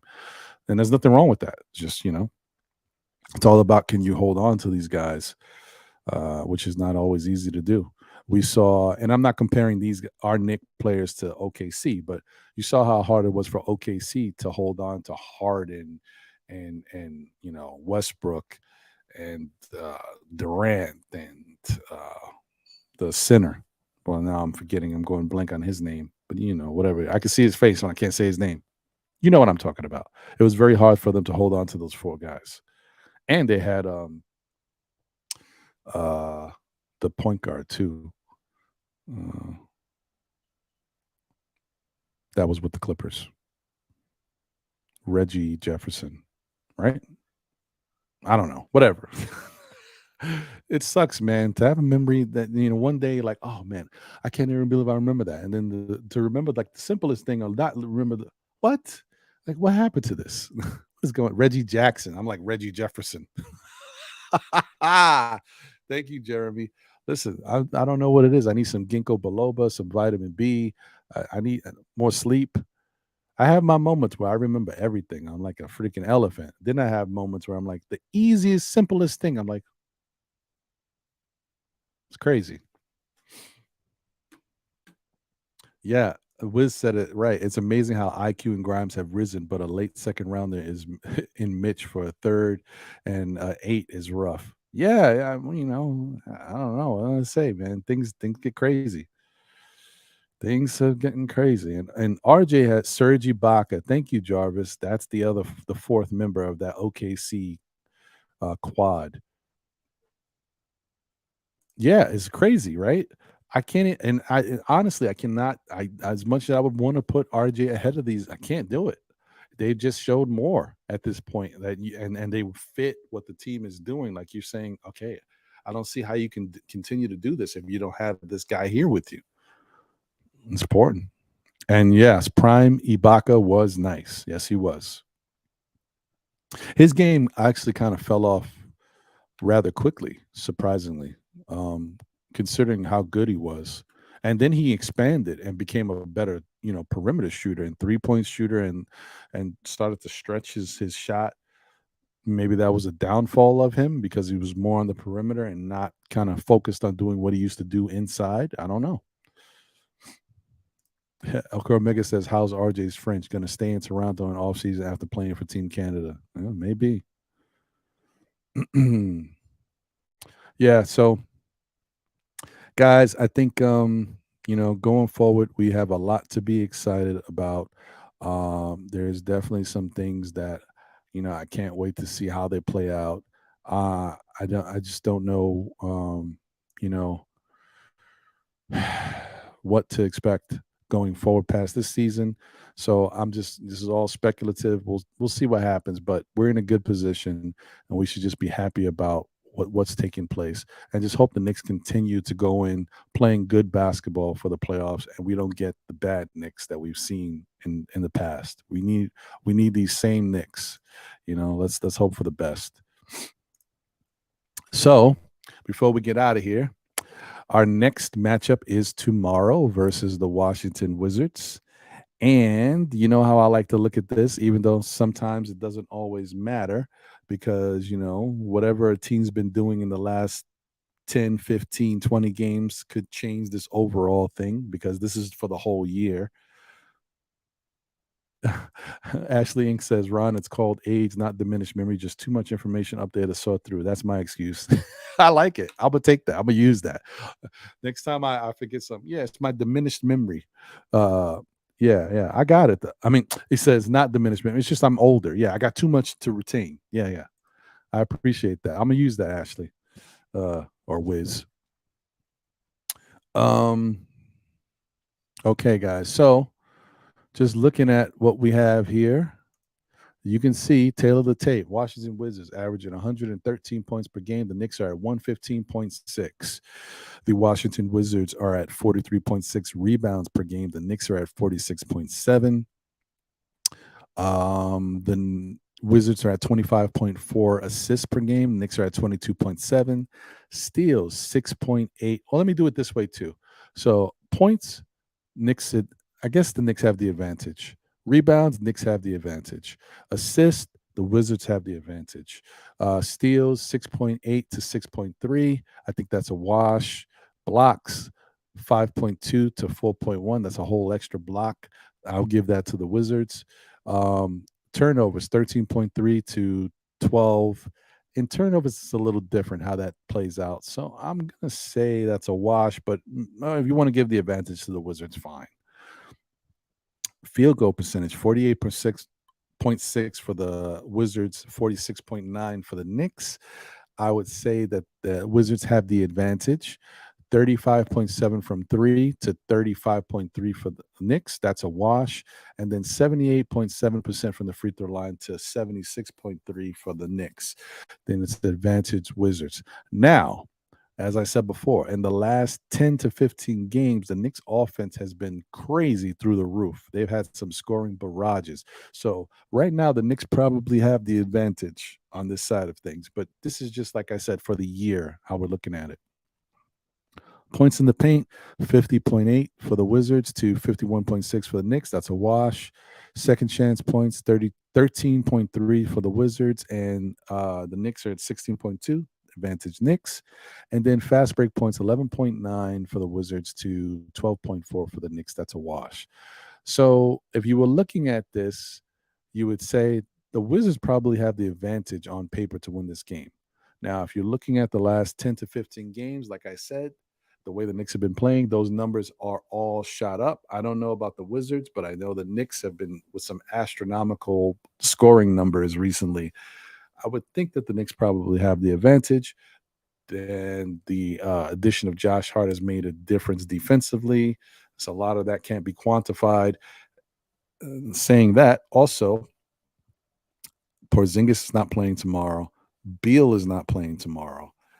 Advantage Knicks. Oh, I'm sorry. KP and Kuzma are out. I think Beal was out too, or is Beal questionable? I don't know. I don't know who's playing tomorrow. And if all those guys are out, the Knicks definitely should win this game. So there's no other way to look at it. That's just what it has to be. There's no other way around it.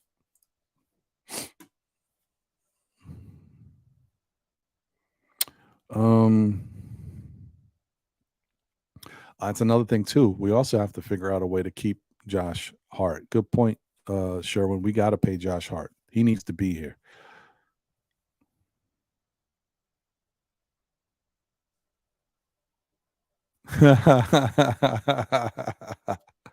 Ernesto says the NBA and the NBPA have agreed to remove marijuana from the league's anti-drug testing program. J.R. Smith making a comeback.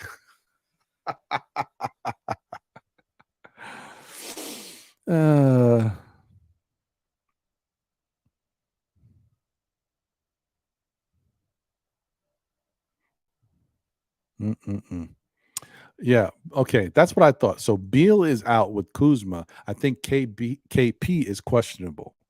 So we'll see. Glamour Nick says the Knicks still shouldn't let their guards down. Very true. Very true. You know how it is when it comes to these games. We should be winning. That's what, I pointed out how we were 2 years ago. That team beat all of the teams they needed to beat, right? This team, we struggle with teams we need to beat, but we've won big games. Those must-win games, some of the games that we don't know if we can pull it out, we've done a good job of getting those victories. It's these games that we should win that are sometimes a little bit questionable. Jeremy says Josh Hart, 4 years, $64 million.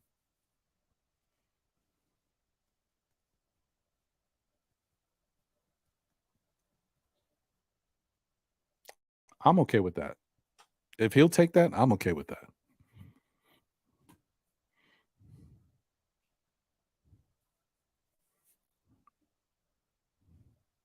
Parrish Douglas says, I just hope fans can appreciate what we have and how healthy our capital and contracts are. It means sustainable winning and growth towards a championship. There's truth there. That's a fact. I'm with you on that. Glamour Knicks. Oh, look at that, a page from the past, a blast from the past. Crazy how they let OJ Mayo go back then because of marijuana. I remember that. Yeah, OJ Mayo, the juice man. I used to love OJ Mayo's mid-range jumper. He had a very sweet shot, man. I thought he was pretty good. He had moments. Yeah, yeah. He's focused on golf and his education. Yeah, J.R. Smith is definitely out there doing some different things.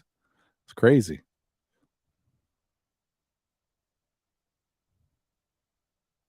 Yeesh, damn, Jeremy. Tell us what you really feel. Oh man, you need to go on Die Hard Knicks show with Eru. You guys have some strong opinions about Mitchell Robinson. Shout out to my man Eru. Salute you, my brother. He says Mitchell Robinson is awful defensively. Absolutely nothing offensively. Mitchell Robinson belongs in the G League. End of story. Yikes. It's rough. Rough. It's rough. Well, guys, I think this is a good stopping point. We ran off a nice little 3 hours and 15. Good show. A lot to talk about. I did a lot of talking today, even though I had some great guests that came on.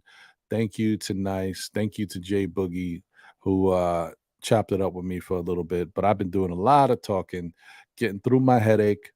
Thankfully, it didn't get worse. I was able to take some pills for it, and it subsided. So I'm good to go.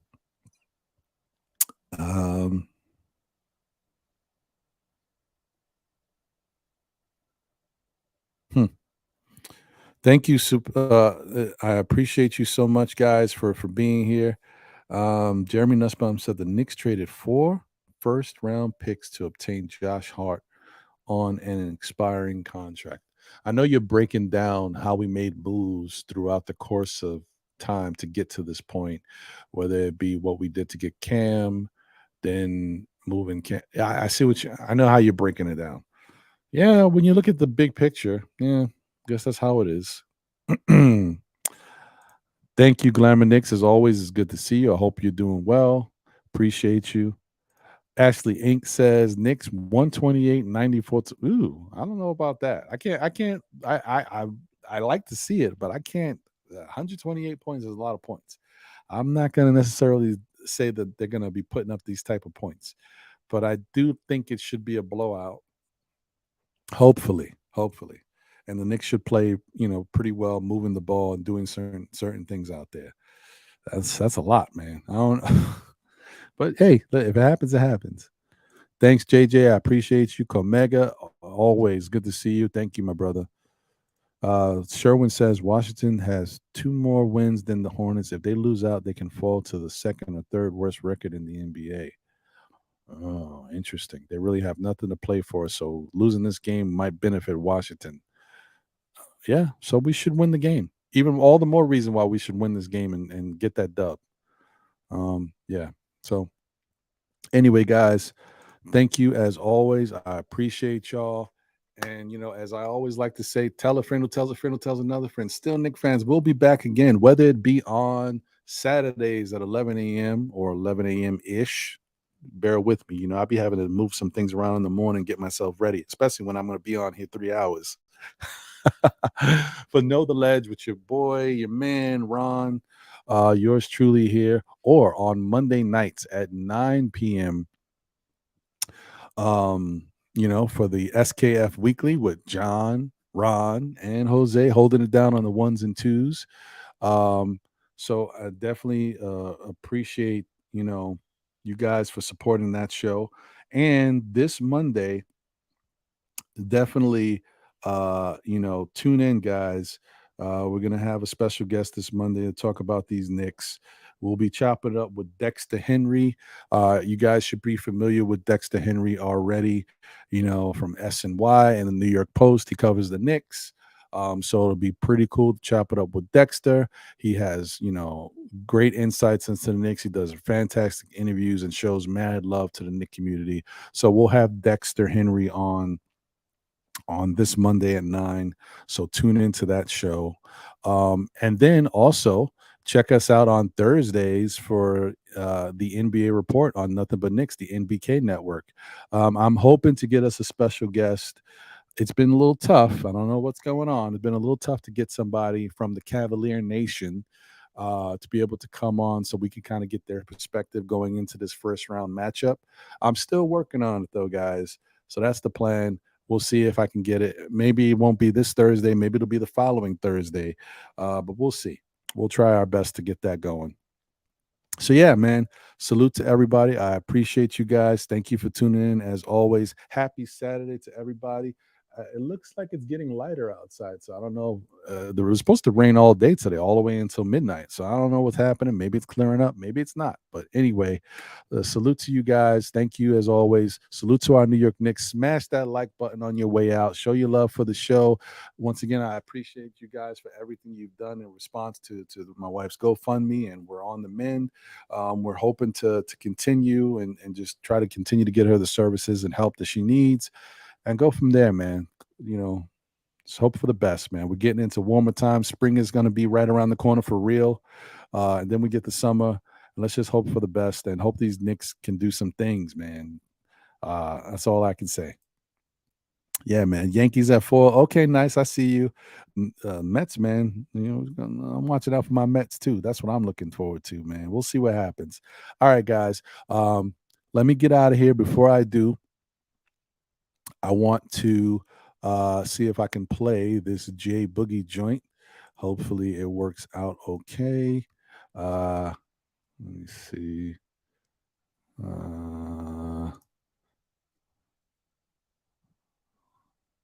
Hopefully it works out okay. I might have to do it a different way if it doesn't work this way. Let me see. Let me just double check and make sure it works out for me, guys. Because I definitely want to.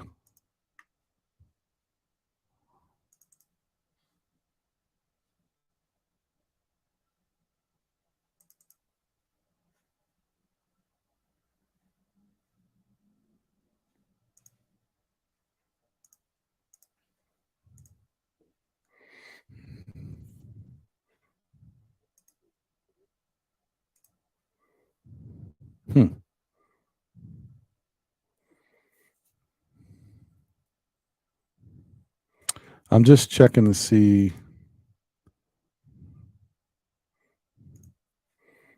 I don't know why. Give me a second, guys. I want to make sure I get this up and running, but I got a different clip.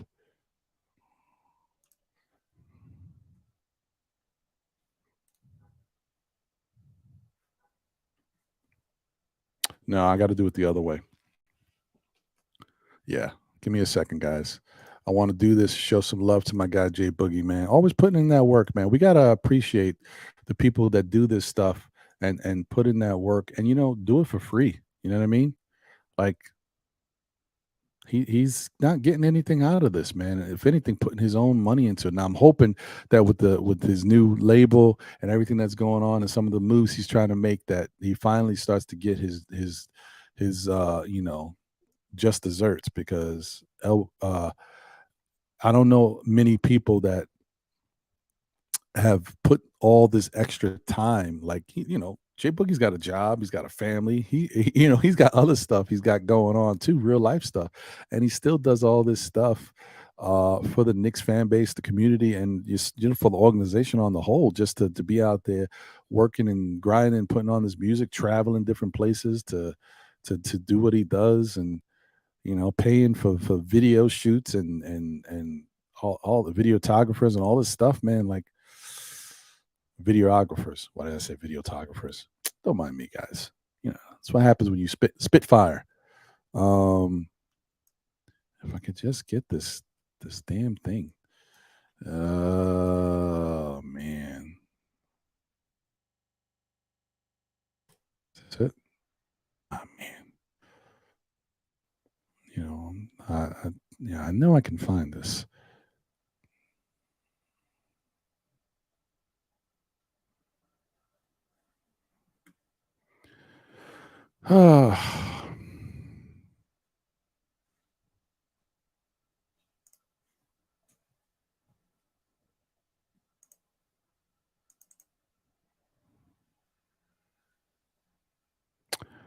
Yeah.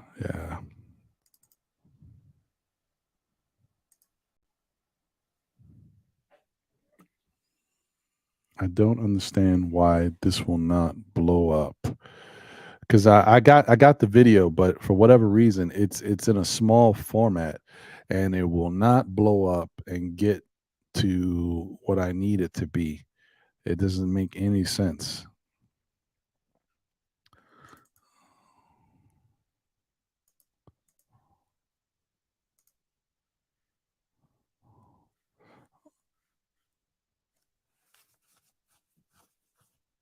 Yeah, it's just I'm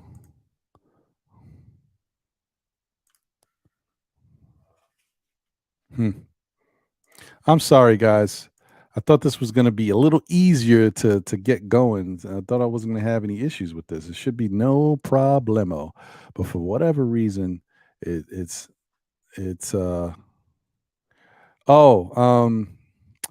like I don't know. All right. Well, I'm going to do it the way I can. All right. So let me just do what I can.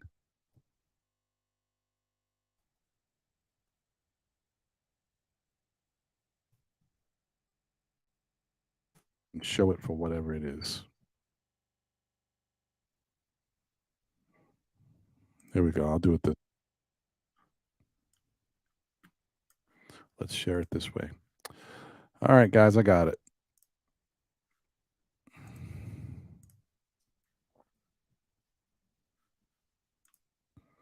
There we go.